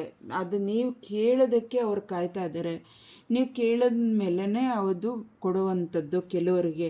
ಯಾಕೆ ಅಂದರೆ ನಿಮ್ಮ ಮೇಲೆ ಅಷ್ಟು ಪ್ರೀತಿ ಇದೆ. ನಾನು ಕೊಡಲಿಕ್ಕೆ ಕಾಯ್ತಾ ಇದ್ದೀನಿ, ನನ್ನನ್ನು ಒಂದು ಮಾತು ಕೇಳಲಿಲ್ವೇ, ಇಷ್ಟೆಲ್ಲ ಕೊಡೋದಕ್ಕೆ ನಾನು ಕಾಯ್ತಾ ಇದ್ದೀನಲ್ಲ ಅಂತ ಏಂಜಲ್ಸು, ಯೂನಿವರ್ಸು ಮತ್ತು ಬಾಬಾ ಅವರು ಎಲ್ಲರೂ ನೋಡ್ತಾ ಇದ್ದಾರೆ. ಹಾಗಾಗಿ ಪ್ರತಿಯೊಬ್ಬರೂ ಎಲ್ಲ ದೇವರುಗಳನ್ನ ಕೇಳ್ಕೊಳ್ಳಿ. ನನಗೆ ಹಿಂಗಿದೆ ಕೆಪಾಸಿಟಿ, ನನಗಿಂಥದ್ದು ಬೇಕು ಕೊಡಿ. ಅದು ಆಸೆ ಪಟ್ಟು ಕೇಳೋದು ಬೇರೆ, ದುರಾಸೆ ಬೇರೆ. ಆಸೆ ಬೇರೆ, ದುರಾಸೆ ಬೇರೆ. ದುರಾಸೆ ಪಟ್ಟರೆ ಖಂಡಿತ ಯಾರಿಗೂ ಸಿಗಲ್ಲ. ಅದನ್ನು ಆಸೆ ಪಟ್ಟರೆ ಖಂಡಿತ ಆ ಜೀವನಕ್ಕೆ ಏನು ಕೊಡಬೇಕೋ ಖಂಡಿತ ಕೊಡ್ತಾರೆ. ಅದನ್ನು ಸ್ವೀಕರಿಸಿ. ನೀವು ಖಂಡಿತ ಬಾಬಾ ಅವ್ರನ್ನ ಕೇಳಿ, ಯೂನಿವರ್ಸ್ನ ಕೇಳಿ, ಖಂಡಿತ ಕೊಡ್ತಾರೆ.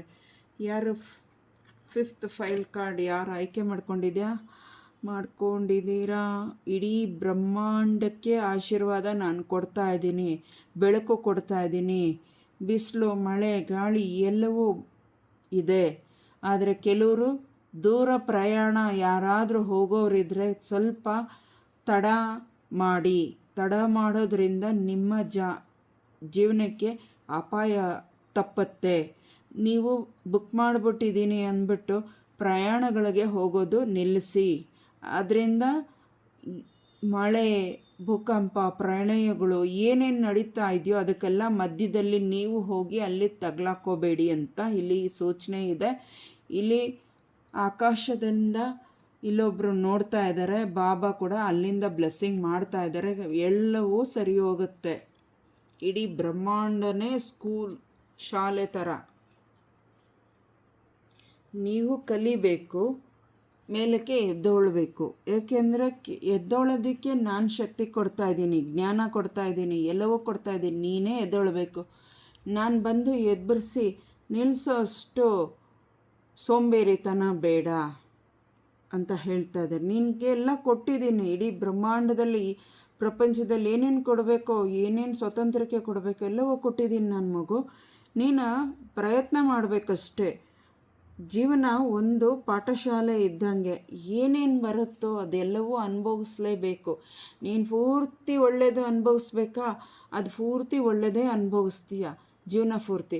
ಇಲ್ಲ ನೀನು ಕೆಟ್ಟದ್ದು ಅನುಭವಿಸ್ಬೇಕು ಅಂತಿದ್ರೆ ಯಾವ ಜನ್ಮದಲ್ಲಿ, ಒಂದು ಜನ್ಮದಲ್ಲ, ಹಿಂದಿನ ಜನ್ಮ, ಎಷ್ಟು ಜನ್ಮಗಳಲ್ಲಿ ಏನೇನು ಪಾಪಕರ್ಮಗಳು ಮಾಡಿರ್ತೀವೋ ಅದು ಜನ್ಮ ಜೀವನ. ಅಂದರೆ ನಮ್ಮ ಜೀವನ ನಾವು ಹುಟ್ಟುತ್ತಾನೇ ಇರಬೇಕು, ಆ ಕರ್ಮ ಕಳೀತಾನೇ ಇರಬೇಕು, ಹುಟ್ಟುತ್ತಾನೆ ಇರಬೇಕು, ಕರ್ಮ ಕಳೀತಾನೇ ಇರಬೇಕು. ಈ ಥರ ಇರುತ್ತೆ. ಆದಷ್ಟು ನೀನು ಎಷ್ಟು ಒಳ್ಳೆ ಕರ್ಮಗಳನ್ನ ಮಾಡ್ಕೊಂಡು ಹೋಗ್ತೀಯೋ ಜನ್ಮಕ್ಕೂ ನಿನ್ಗೆ ಒಳ್ಳೆಯದಾಗಿಯೇ ನಿಲ್ಲುತ್ತೆ. ಸಾಧ್ಯ ಆದರೆ ನೀನು ಇಷ್ಟಪಟ್ಟರೆ ಸಾಕಪ್ಪ, ನನಗೆ ಎಲ್ಲ ಒಳ್ಳೆಯದೇ ಕೊಡ್ತಾ ಇದೆಯಾ, ಇನ್ನು ನನಗೆ ಜನ್ಮ ಸಾಕು, ನಿನ್ನ ಜಾಗದಲ್ಲಿ ನನಗೆ ಸೇವೆ ಮಾಡಲಿಕ್ಕೆ ಅವಕಾಶ ಕೊಡು ಅಂತ ಕೇಳಿಕೊಂಡ್ರೆ ಖಂಡಿತವಾಗ್ಲೂ ಅದನ್ನು ನಡೆಸ್ಕೊಡ್ತಾರೆ ಬಾಬಾ ಅವರ ಹತ್ರ, ದೇವ್ರಗಳ ಹತ್ರ. ಅಲ್ಲೇ ನಾವು ದೇವ್ರ ಸೇವೆ ಮಾಡ್ಕೊಂಡು ಅಲ್ಲೇ ಇದ್ಬಿಡ್ಬೋದು. ಅಂಥ ಪುಣ್ಯವಂತರು ಯಾರಾದರೂ ಇದ್ದರೆ ಅದನ್ನು ನಡೆದ್ರೆ ಖಂಡಿತವಾಗ್ಲೂ ಅದನ್ನು ಒಪ್ಕೊಳ್ಳಿ. ಆ ಅವಕಾಶಕ್ಕೆ ಯಾರಿಗಾದರೂ ಈ ವಿಷಯ ನಾನೀಗ ಹೇಳಿಸ್ತಾ ಇರೋದು, ನನಗೆ ಈ ವಿಚಾರ ಏನು ಹೇಳಿಸ್ತಾ ಇದ್ದಾರೆ ಆ ವಿಚಾರನ ಯಾರಿಗೆ ಅರ್ಥ ಆಗುತ್ತೆ ಅವರು ಖಂಡಿತವಾಗ್ಲೂ ಒಪ್ಕೊಳ್ಳಿ. ಹಂಗೇನಾದರೂ ನಿಮಗೆ ದೇವ್ರು ಕಂಡು ಬಂದು ಆ ಸೂಚನೆ ತೋರಿಸೋದರೆ ಒಪ್ಕೊಳ್ಳಿ ಅಂತ ಹೇಳ್ತೀನಿ. ನಿಮ್ಮಂಥ ಅದೃಷ್ಟಶಾಲಿ ಪಡೆದವರು ನಿಮ್ಮ ಜನ್ಮನೇ ಪುಣ್ಯ. ಇಷ್ಟು ಜನ್ಮದ ಪುಣ್ಯ ಸಿಗಬೇಕು ಗೊತ್ತಾ. ಇಂಥ ಅವಕಾಶ ಬೇಡಪ್ಪ, ಸಾಕು ಈ ಜನ್ಮನೇ ಸಾಕು, ಈ ರಾಕ್ಷಸರು ಈ ಮಾನವನ ಜನ್ಮ ಸಾಕಪ್ಪ ಸಾಕು ಅನಿಸ್ಬಿಟ್ಟಿದೆ. ಆ ರೀತಿ ಅನ್ಸೋದು ಬೇಡ. ಬೆಸ್ಟು ಈ ಅವಕಾಶ ಯಾರಿಗೆ ಕನೆಕ್ಟ್ ಆಗುತ್ತೆ ಅವರಿಗೆ ಇದು ಆಯ್ಕೆ ಆಗುತ್ತೆ. ಮ್ಯಾಟರು ಇದರಲ್ಲಿ ಒಂದು ವಿಚಾರ, ಯಾರಿಗೆ ಕನೆಕ್ಟ್ ಆಗುತ್ತೆ ನಿಮ್ಮ ಮನೆ ಪರಿಸ್ಥಿತಿಗೆ ಅವರಿಗೆ ತಗೊಳ್ಳಿ, ಎಲ್ಲವೂ ಅಲ್ಲ. ಓಕೆ, 6th ಕಾರ್ಡ್ ಯಾರು ಆಯ್ಕೆ ಮಾಡ್ಕೊಂಡಿದ್ದೀರಾ?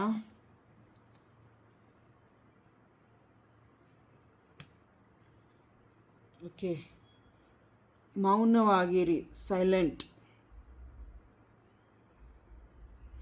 ಆ ಮೌನವೇ ಎಷ್ಟೋ ವಿಚಾರಗಳಿಗೆ ಪಾಠವಾಗುತ್ತದೆ. ಹಾಗಾಗಿ ನಿಮ್ಮ ಜೀವನಕ್ಕೆ ಭವಿಷ್ಯವೇ ಮೌನವಾಗಿ ನಿಮ್ಮ ಕೆಲಸಗಳನ್ನ ಮಾಡ್ಕೊಂಡು ಹೋಗೋದ್ರಿಂದ ಅದೇ ಎಷ್ಟೋ ನಿಮಗೆ ಬದಲಾವಣೆ ತಂದು ಕೊಡುತ್ತೆ. ಮಾತು ಬರುತ್ತೆ ಅಂತ, ಅನುಭವ ಇದೆ ಅಂತ ಮಾತಾಡೋದು ಬೇಡ, ಅನುಭವ ಇದೆ ಅಂತ ತೋರಿಸ್ಕೊಳ್ಳೋದು ಬೇಡ, ಅಹಂಕಾರನೂ ಬೇಡ, ನನ್ನ ಹತ್ರ ಇದಿದೆ ಅದಿದೆ ಅಂತ ತೋರಿಸ್ಕೊಳ್ಳೋದು ಬೇಡ. ನೀವೆಷ್ಟು ಸೈಲೆಂಟಾಗಿ ಮೌನವಾಗಿ ನೀವು ಇರ್ತೀರೋ ಅದು ನಿಮ್ಮ ಜೀವನಕ್ಕೆ ಕೆಲವೊಂದು ವಿಚಾರಗಳಲ್ಲಿ ತುಂಬಾ ಹೆಚ್ಚು ಉತ್ತಮ ಅನಿಸುತ್ತೆ ಅಂತ ಇಲ್ಲಿ ಬಾಬಾ ಹೇಳ್ತಾ ಇದೆ. ಅಷ್ಟು ನಿನಗೆ ಒಳ್ಳೆಯದಾಗತ್ತೆ ಸೈಲೆಂಟಾಗಿರೋ ಅಂತ ಇಲ್ಲಿ ಯಾರೋ ಕೆಲವರಿಗೆ ಹೇಳ್ತಾ ಇದ್ದಾರೆ, ಸೈಲೆಂಟಾಗಿರೋ, ಮೌನವಾಗಿರೋ ಅಂತ. ಅದು ದಯವಿಟ್ಟು ಅದನ್ನು ಫಾಲೋ ಮಾಡಿ, ಅದರಿಂದ ತುಂಬ ಒಳ್ಳೆಯದು. ನಿಮಗೆ ತುಂಬ ಕೋಪ ಬರುತ್ತೆ ಅಂತ ಕೋಪ ಮಾಡ್ಕೋಬೇಡಿ, ಸೈಲೆಂಟಾಗಿರಿ. ಯಾರು 7ನೇದು ಆಯ್ಕೆ ಮಾಡ್ಕೊಂಡಿದ್ದೀರಾ ನೋಡಿ, ಎಲ್ಲ ದೇವರು ಇದ್ದಾರೆ. 7ನೇ ಕಾರ್ಡಲ್ಲಿ ಫಸ್ಟ್ ಕಾರ್ಡ್, ಸೆಕೆಂಡ್ ಕಾರ್ಡು, ಅದರಲ್ಲಿ ಈಶ್ವರ, ಗಣೇಶ, ದಕ್ಷಿಣಾಮೂರ್ತಿ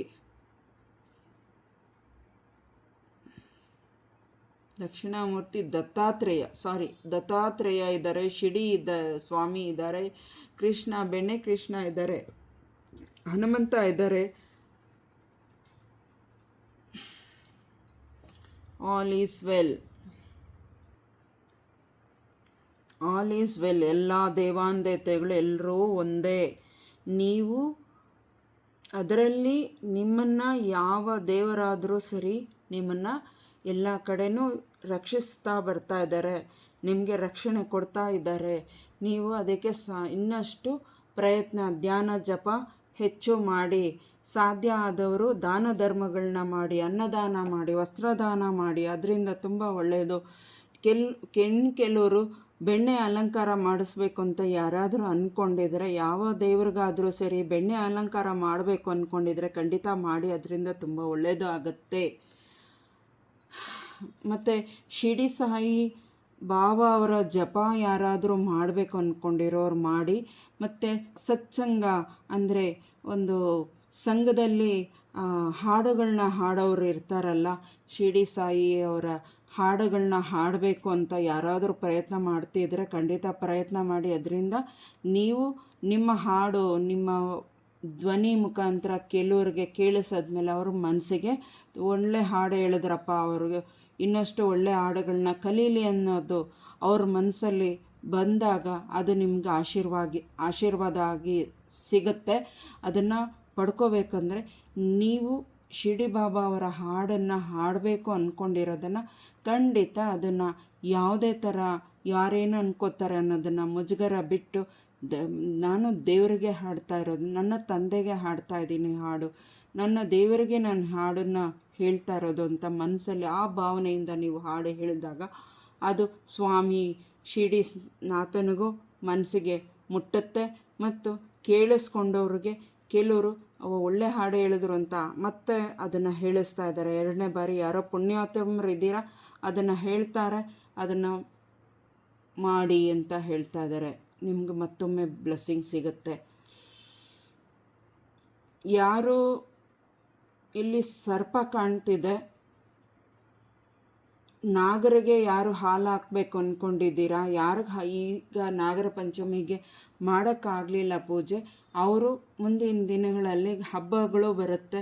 ಮತ್ತು ಸೋಮವಾರ ಯಾರಾದರೂ ಸಾಧ್ಯ ಆದರೆ ಅಡೆತಡೆಗಳಾಗಿತ್ತು ಅಂದರೆ ಮಾಡೋಕ್ಕಾಗದೇ ಇರೋರು ಯಾರಾದರೂ ಇದ್ದರೆ ಸೋಮವಾರಗಳಲ್ಲೂ ಮಾಡ್ಬೋದು. ಈಗ ಬರುವಂಥ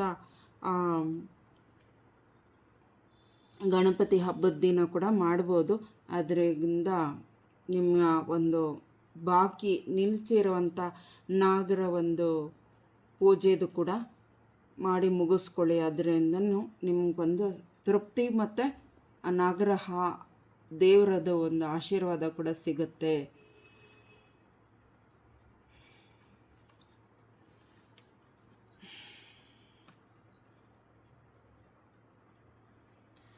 ಜೀವನ ಒಂದು ಪಾಠ, ಒಂದು ಪುಸ್ತಕದ ಥರ. ಆದರೆ ಅದರಲ್ಲಿ ಜೀವನದಲ್ಲಿ ಕೆಲವು ಕೆಟ್ಟ ಅಧ್ಯಾಯಗಳನ್ನ ಮರೆತು ಬದುಕೋದೇ ಒಳ್ಳೆಯ ಜೀವನಕ್ಕೆ ದಾರಿದೀಪ ಆಗುತ್ತೆ. ಮತ್ತು ಒಳ್ಳೆಯ ಅಧ್ಯಾಯಗಳನ್ನ ನಾವು ಎದುರು ನೋಡಿದಾಗ ನಮ್ಮ ಮನಸ್ಸಲ್ಲಿ ಒಳ್ಳೆಯ ಅಧ್ಯಾಯ ಅಂದರೆ ಒಳ್ಳೆಯ ಜೀವನ ನಿನ್ನ ಮೇಲೆ ಸಿಗುತ್ತಪ್ಪ ಅಂತ ಅಂದ್ಕೊಂಡ್ರೆ ಖಂಡಿತ ಸಿಗುತ್ತೆ. ಆದರೆ ಅಷ್ಟೇ ಅಂದ್ಕೊಂಡಿದ್ದಷ್ಟು ಸುಲಭ ಅಲ್ಲ, ಅದರ ತಕ್ಕಂಥ ಶ್ರಮ ಕೂಡ ಬೇಕು. ಒಳ್ಳೆಯ ದಿನಗಳನ್ನ ನಾವು ಎದುರು ನೋಡಬೇಕು. ಒಂದು ಮನೆ ತಗೋಬೇಕು, ಒಂದು ಮನೆ ಕಟ್ಟಬೇಕು, ಒಬ್ಬ ಮಕ್ಕಳನ್ನ ನಾವು ಓದಿಸ್ಬೇಕು, ಒಳ್ಳೆ ಶಾಲೆಗೆ ಸೇರಿಸ್ಬೇಕು, ಒಳ್ಳೆ ಕಾಲೇಜಿಗೆ ಸೇರಿಸ್ಬೇಕು ಅಂತಂದರೆ, ಒಳ್ಳೆ ದುಡ್ಡು ಸಂಪಾದನೆ ಮಾಡಬೇಕು ಅಂದರೆ ಪ್ರಯತ್ನ ಮಾಡಬೇಕು. ಆ ಪ್ರಯತ್ನದ ಜೊತೆ ಒಂಚೂರು ಅಡೆತಡೆ ಬರ್ಬೋದು. ನಾವು ಆವಾಗ ಇನ್ನಷ್ಟು ಪ್ರಯತ್ನ ಸಾಲದು, ನಾವು ಮಾಡಲೇಬೇಕು ಇನ್ನಷ್ಟು ಪ್ರಯತ್ನ ಅಂತ ಮಾಡಿದಾಗ ನಿಮ್ಮ ಪ್ರಯತ್ನ ಯಾವುದೇ ಥರ ಆಗಿರಲಿ ವಿಫಲ ಆಗಲ್ಲ, ಖಂಡಿತ ಫಲ ಕೊಡುತ್ತೆ. ಪ್ರಯತ್ನ ಮಾಡಿ ಅಂತ ಹೇಳ್ತಾ ಇದ್ದಾರೆ. ಖಂಡಿತ ಈ ಒಂದು ನಿಮ್ಮ ಒಳ್ಳೆಯ ಪ್ರಯತ್ನಗಳು, ನೀವು ಕೆಲವರಿಗೆ ಪುಸ್ತಕಗಳನ್ನ ದಾನ ಮಾಡಿಕೊಡಿ, ಅದರಿಂದ ಒಳ್ಳೆಯದಾಗುತ್ತೆ. ಬರೆಯೋದಕ್ಕೆ ಪೆನ್ಸು, ಬುಕ್ಸು, ಪೆನ್ಸಿಲ್ಸು ಯಾರಿಗೇನು ಕೊಡಿಸ್ಬೇಕು ಓದಂಥ ಮಕ್ಕಳಿಗೆ ಕೊಡಿಸ್ತೀರೋ ಅದು ತುಂಬ ಒಳ್ಳೆಯದಾಗುತ್ತೆ. ಅದರಿಂದ ನಿಮ್ಮ ಜೀವನಕ್ಕೂ ತುಂಬ ಉಪಯೋಗ ಆಗುತ್ತೆ. ಯಾರಿಗಾದರೂ ಸಾಯಿ ಸಚ್ಚರಿತೆ ದಾನ ಕೊಡಬೇಕು ಅಂದ್ಕೊಂಡಿದ್ರೆ ನೀವು 9 ವಾರ ಶ್ರೀ ರಾಘವೇಂದ್ರ ಸ್ವಾಮಿಯವ್ರದ್ದು ವ್ರತಗಳು ಮಾಡೋರಿದ್ದರು ಖಂಡಿತ ಮಾಡಿಬಿಟ್ಟು ರಾಯರ ಒಂದು ಅವರ ಒಂದು ಪುಸ್ತಕ ಕೂಡ ನೀವು ದಾನ ಮಾಡ್ಬೋದು. ಮತ್ತು ಶಿರ್ಡಿ ಸಾಯಿನಾಥರ 9 ವಾರ ವ್ರತಗಳನ್ನ ಆಚರಣೆ ಮಾಡಿ ಆ ಬುಕ್ಸು ಅಂದರೆ ಸಾಯಿ ಸಚ್ಚರಿತೆ ಪುಸ್ತಕನ ನೀವು ದಾನ ಮಾಡೋದ್ರಿಂದ ಅದರಿಂದನೂ ತುಂಬ ಒಳ್ಳೆಯದಾಗುತ್ತೆ. ಭಗವದ್ಗೀತೆ ಪುಸ್ತಕ ಯಾರಾದರೂ ದಾನ ಮಾಡಬೇಕು ಅಂದ್ಕೊಂಡಿದ್ರೆ ಹರೇ ಕೃಷ್ಣ ಗ್ರೂಪ್ ಅವರು ಯಾರಾದರೂ ಇದ್ದರೆ ಖಂಡಿತ ದಾನ ಮಾಡಿ, ಅದರಿಂದ ತುಂಬ ಒಳ್ಳೆಯದಾಗತ್ತೆ. ಕೃಷ್ಣ ಜನ್ಮಾಷ್ಟಮಿ ಬರ್ತಾ ಇದೆಯಲ್ಲ, ಕೃಷ್ಣ ಜನ್ಮಾಷ್ಟಮಿ ದಿನ ಖಂಡಿತ ಭಗವದ್ಗೀತೆ ಪುಸ್ತಕಗಳನ್ನ ನೀವು ದಾನ ಕೊಡೋದ್ರಿಂದ ಅದು ತುಂಬ ಒಳ್ಳೆಯದು ನಿಮಗೆ ಸಿಗುತ್ತೆ. ದಯವಿಟ್ಟು ಯಾರೆಲ್ಲ ದಾನ ಕೊಡೋಕ್ಕೆ ಇದ್ದಾರೆ ಅದನ್ನು ತಗೊಳ್ಳೋರು ಯಾರಾದರೂ ಪುಣ್ಯಾತ್ಮರಿದ್ದರೆ ತಗೊಂಡಾಗ ಖಂಡಿತ ಆ ಪುಸ್ತಕನ ತಗೊಂಡ್ಮೇಲೆ ಒಂದು ಸೈಡಿಗೆ ಅಲ್ಲಿಡಕ್ಕೆ ಹೋಗಬೇಡಿ.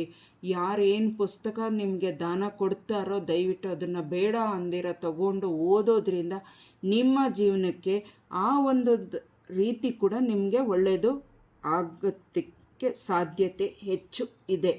ಯಾಕೆಂದರೆ ಅವ್ರು ಕೊಟ್ಟರು ನೀವು ಈಸ್ಕೊಂಡ್ರಿ ಅಷ್ಟೇ ತಾನೇ, ಅವರೇನೋ ಕೊಟ್ಟರು ಬಿಡು, ಅಯ್ಯೋ ಇಡು ಇವಾಗ ಟೈಮ್ ಇಲ್ಲ. ಖಂಡಿತ ಟೈಮ್ ಮಾಡಿಕೊಳ್ಳೇಬೇಕು. ಖಂಡಿತ ನಿಮ್ಮ ಮನೆಗೆ ದೇವರು ಯಾವ ಈ ಪುಸ್ತಕಗಳನ್ನ ಈ ಮೆಸೇಜ್ ಯಾರಿಗೆ ಕನೆಕ್ಟ್ ಆಗ್ತಿದೆ ದಯವಿಟ್ಟು ಅವರು ಚೆನ್ನಾಗಿ ಅರ್ಥ ಮಾಡ್ಕೊಳ್ಳಿ. ಏನು ದಾನ ಪುಸ್ತಕಗಳನ್ನ ಈ ವಿಡಿಯೋದಲ್ಲಿ ಹೇಳಿಸ್ತಾ ಇದ್ದಾರೆ, ಆ ಪುಸ್ತಕಗಳನ್ನ ಯಾರು ದಾನ ಮಾಡ್ತಾರೆ, ದಾನ ಮಾಡಿದ ಪುಸ್ತಕಗಳನ್ನ ಯಾರು ತಗೊಳ್ತೀರಾ, ಅದರ ಮುಖಾಂತರ ಯಾವ ದೇವ್ರದ್ದು ಪುಸ್ತಕ ನಿಮ್ಮನೆಗೆ ನಿಮ್ಮ ಕೈಗೆ ಸೇರುತ್ತೆ ಅವತ್ತಿನಿಂದ ಹೇಳಿಸ್ತಾ ಇದ್ದಾರೆ, ಅವತ್ತಿನಿಂದ ನಿಮಗೆ ಶುಭ ಆರಂಭ ಬರ್ತಾ ಇದೆ ಅಂತ ಅರ್ಥ.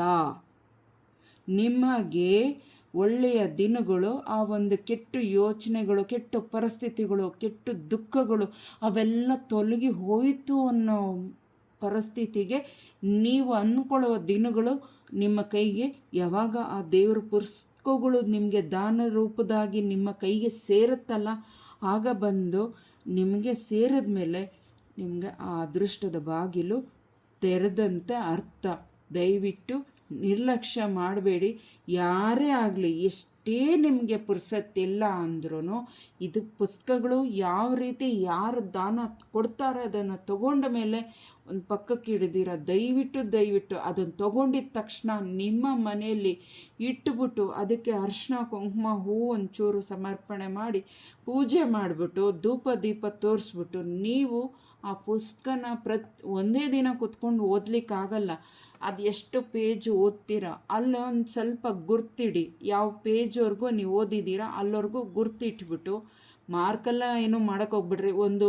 ಏನಾದರೂ ಒಂದು ಚಿಕ್ಕದು ಒಂದು ಪೇಪರ್ನ ಫೋಲ್ಡ್ ಮಾಡಿಬಿಟ್ಟಿಡಿ, ಅಥವಾ ಬುಕ್ಕಲ್ಲೇ ಇರುತ್ತೆ ಒಂಥರ ದಾರದ ಥರ ಇರುತ್ತೆ, ಅದನ್ನು ಇಟ್ಟರೂ ನಡೆಯುತ್ತೆ. ಅಥವಾ ಇಲ್ಲ ಅಂದರೆ ಯಾವುದಾದ್ರು ಒಂದು ಪೇಪರ್ನ ತೆಗೆದು ಮಡಚಿಬಿಟ್ಟು ಇಲ್ಲವರೆಗೂ ನಾನು ಓದಿದ್ದೀನಿ ಅನ್ನೋದಕ್ಕೆ ನೀವು ಗುರ್ತು ಮಾಡಿ ಇಟ್ಟುಬಿಟ್ಟು ನೀವು ಮುಂದಿನ ದಿನ ಇನ್ನೊಂದು ದಿನ ಮಾರನೇ ದಿನ ನೀವು ಅದನ್ನು ಕಂಟಿನ್ಯೂ ಮಾಡ್ಬೋದು.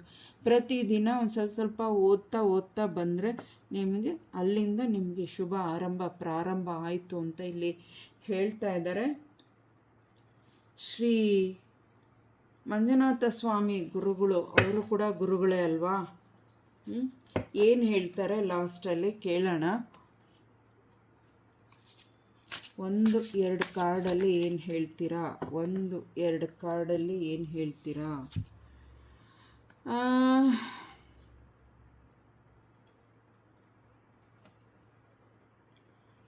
ನಿಮ್ಮ ತೊಂದರೆಗಳು ಎಲ್ಲವೂ ಸರಿ ಹೋಗೋದ್ರಲ್ಲಿದೆ, ಎಲ್ಲವೂ ಸರಿ ಹೋಗುತ್ತೆ ಅಂತ ಹೇಳ್ತಾ ಇದ್ದಾರೆ. ಪ್ರಯತ್ನ ಮಾಡಬೇಕು, ದೇವರಲ್ಲಿ ಮೊರೆ ಇಡಿಬೇಕು, ದೇವರಲ್ಲಿ ಮೊರೆ ಹೋಗಿ ಅವರಲ್ಲಿ ಪ್ರಾರ್ಥನೆ ಮಾಡಬೇಕು. ಒಂದು ಮುಡುಪು ಕಾಣಿಕೆ ಅಂತ ಮಾಡ್ಕೊಳ್ಳಿ, ಅದರಿಂದ ನಿಮ್ಮ ಕೆಲಸಗಳು ಯಶಸ್ಸು ಸಿಗುತ್ತೆ. ಬಾಟಮ್ ಆಫ್ ದ ಕಾರ್ಡಲ್ಲಿ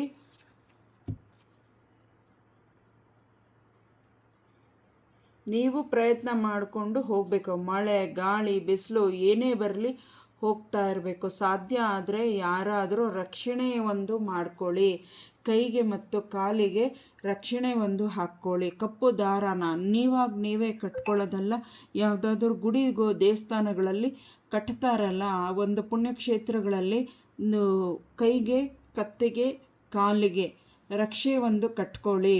ಅದರಿಂದ ನಿಮಗೆ ಆಗುವಂಥ ಕೆಟ್ಟ ದೃಷ್ಟಿಗಳು ಅವೆಲ್ಲ ಸ್ವಲ್ಪ ಅಡೆತಡೆ ಎಲ್ಲವೂ ತಡೆಗಟ್ಟತ್ತೆ. ನಿಮ್ಗೆ ಆಗ್ತಾ ಇರೋ ತೊಂದರೆಗಳು ಕಾಲಿಗೂ ಕೂಡ ರಕ್ಷೆ ಕಟ್ಕೊಳ್ಳೋದ್ರಿಂದ ಅವ್ರ ಮುಖಾಂತರ ಕಟ್ಟಿಸ್ಕೊಳ್ಳಿ. ನೀವೇ ತೀರ್ಮಾನ ಮಾಡ್ಕೊಂಡು ಕಟ್ಕೊಳ್ಳೋದಲ್ಲ, ಅದರಿಂದ ಕೂಡ ನಿಮ್ಗೆ ರಕ್ಷೆ ಸಿಗತ್ತೆ ಅಂತ ಹೇಳ್ತಾ ಇದ್ದಾರೆ. Thank you. ಇವತ್ತಿನ ಗುರುವಾರದ ರೀಡಿಂಗಲ್ಲಿ ಇಷ್ಟು ಚೆನ್ನಾಗಿ ಹೇಳಿಸಿದ್ದಾರೆ ಅಂದ್ಕೊಳ್ತೀನಿ. ಒಂಥರ ಎನರ್ಜಿ ಏನೋ ಒಂಥರ ಸ್ವಲ್ಪ ಚೇಂಜಸ್ ಇತ್ತು ಅಂದ್ಕೊಳ್ತೀನಿ. ಇವತ್ತು ತುಂಬ ಚೆನ್ನಾಗಿತ್ತು, ಎಲ್ರಿಗೂ ಅರ್ಥ ಆಗಿದೆ ಅಂದ್ಕೊಳ್ತೀನಿ. ಯಾರಿಗೆ ಏನು ಕನೆಕ್ಟ್ ಆಗಿದೆ ಆ ವಿಡಿಯೋ ಅವರು ತಗೊಳ್ಳಿರಿ, ಅಂದರೆ ಆ ಮೆಸೇಜಸ್ಸು ಏನು ಕನೆಕ್ಟ್ ಆಗಿದೆ ಅವರು ತಗೊಳ್ಳಿ. ಇದು ನಮಗೆ ಈ ಪರಿಸ್ಥಿತಿ ಇಲ್ಲ, ನಮಗಿದು ಅನ್ವಯಿಸ್ತಾ ಇಲ್ಲ, ಇದು ಸಂಬಂಧಪಟ್ಟಿಲ್ಲ ಅಂದರೆ ಅದನ್ನು ಅಲ್ಲೇ ಬಿಡಿ. ನಿಮ್ಮ ಮನೆ ವಿಚಾರಕ್ಕೆ, ನಿಮ್ಮ ಮನಸ್ಸಿನ ವಿಚಾರಕ್ಕೆ, ನಿಮ್ಮ ಪರಿಸ್ಥಿತಿಯ ವಿಚಾರಕ್ಕೆ ಏನು ಕನೆಕ್ಟ್ ಆಗುತ್ತೆ, ಏನಿಲ್ಲಿ ತಿಳಿಸಿದ್ದಾರೆ ಅದನ್ನು ನಾನು ತಿಳಿಸಿದ್ದೀನಿ. ಎಲ್ಲರಿಗೂ ಒಳ್ಳೆಯದಾಗಲಿ. ಕಮೆಂಟಲ್ಲಿ ದಯವಿಟ್ಟು ಕಮೆಂಟಲ್ಲಿ ಏನಾದರೂ ಒಂದು ವಿಷಯ ತಿಳಿಸಿ, ಕಮೆಂಟ್ ಮಾಡಿ. ಓಂ ಸಾಯಿರಾಮ್ ಅಂತ ತಿಳಿಸಿ. ನಿಮಗೆ ಒಂದು ತೃಪ್ತಿ ಆಯಿತು ಈ ವಿಡಿಯೋ ನೋಡಿ ಅಂದರೆ ದಯವಿಟ್ಟು ಕಮೆಂಟಲ್ಲಿ ಓಂ ಸಾಯಿರಾಮ್ ಅಂತ ಕಮೆಂಟ್ ಮಾಡಿ. ಮತ್ತು ಯಾರಿಗಾದರೂ ಪರ್ಸ್ನಲ್ ರೀಡಿಂಗ್ ಬೇಕು ಅಂದರೆ ವಾಟ್ಸಪ್ಪಲ್ಲಿ ಮೆಸೇಜ್ ಮಾಡಿ, ನಾವು ಅದಕ್ಕೆ ನಿಮ್ಮ ಪ್ರಶ್ನೆಗೆ ಉತ್ತರ ಹೇಳಲಿಕ್ಕೆ ಖಂಡಿತ ಪ್ರಯತ್ನ ಮಾಡ್ತೀವಿ. ಡಿಸ್ಕ್ರಿಪ್ಷನಲ್ಲಿ ನಾನು ವಾಟ್ಸಪ್ ನಂಬರ್ ಹಾಕಿರ್ತೀನಿ, ಫೋನ್ ಮಾಡಬೇಡಿ, ವಾಟ್ಸಪ್ ಮೆಸೇಜ್ ಮಾಡಿ, ಖಂಡಿತ ನಾನು ಅದಕ್ಕೆ ರಿಪ್ಲೈ ಮಾಡ್ತೀನಿ. ನಿಮಗೆ ಏನು ಕ್ವಶನ್ ಇದೆ ಅದಕ್ಕೆ ಉತ್ತರ ಏನು ಹೇಳಿಸ್ತಾರೆ ಏಂಜಲ್ಸು, ನಾನು ಅದನ್ನು ಖಂಡಿತವಾಗಿ ತಿಳಿಸ್ತೀನಿ. ಎಲ್ಲರಿಗೂ ಒಳ್ಳೆಯದಾಗಲಿ. ಹರೇ ಕೃಷ್ಣ.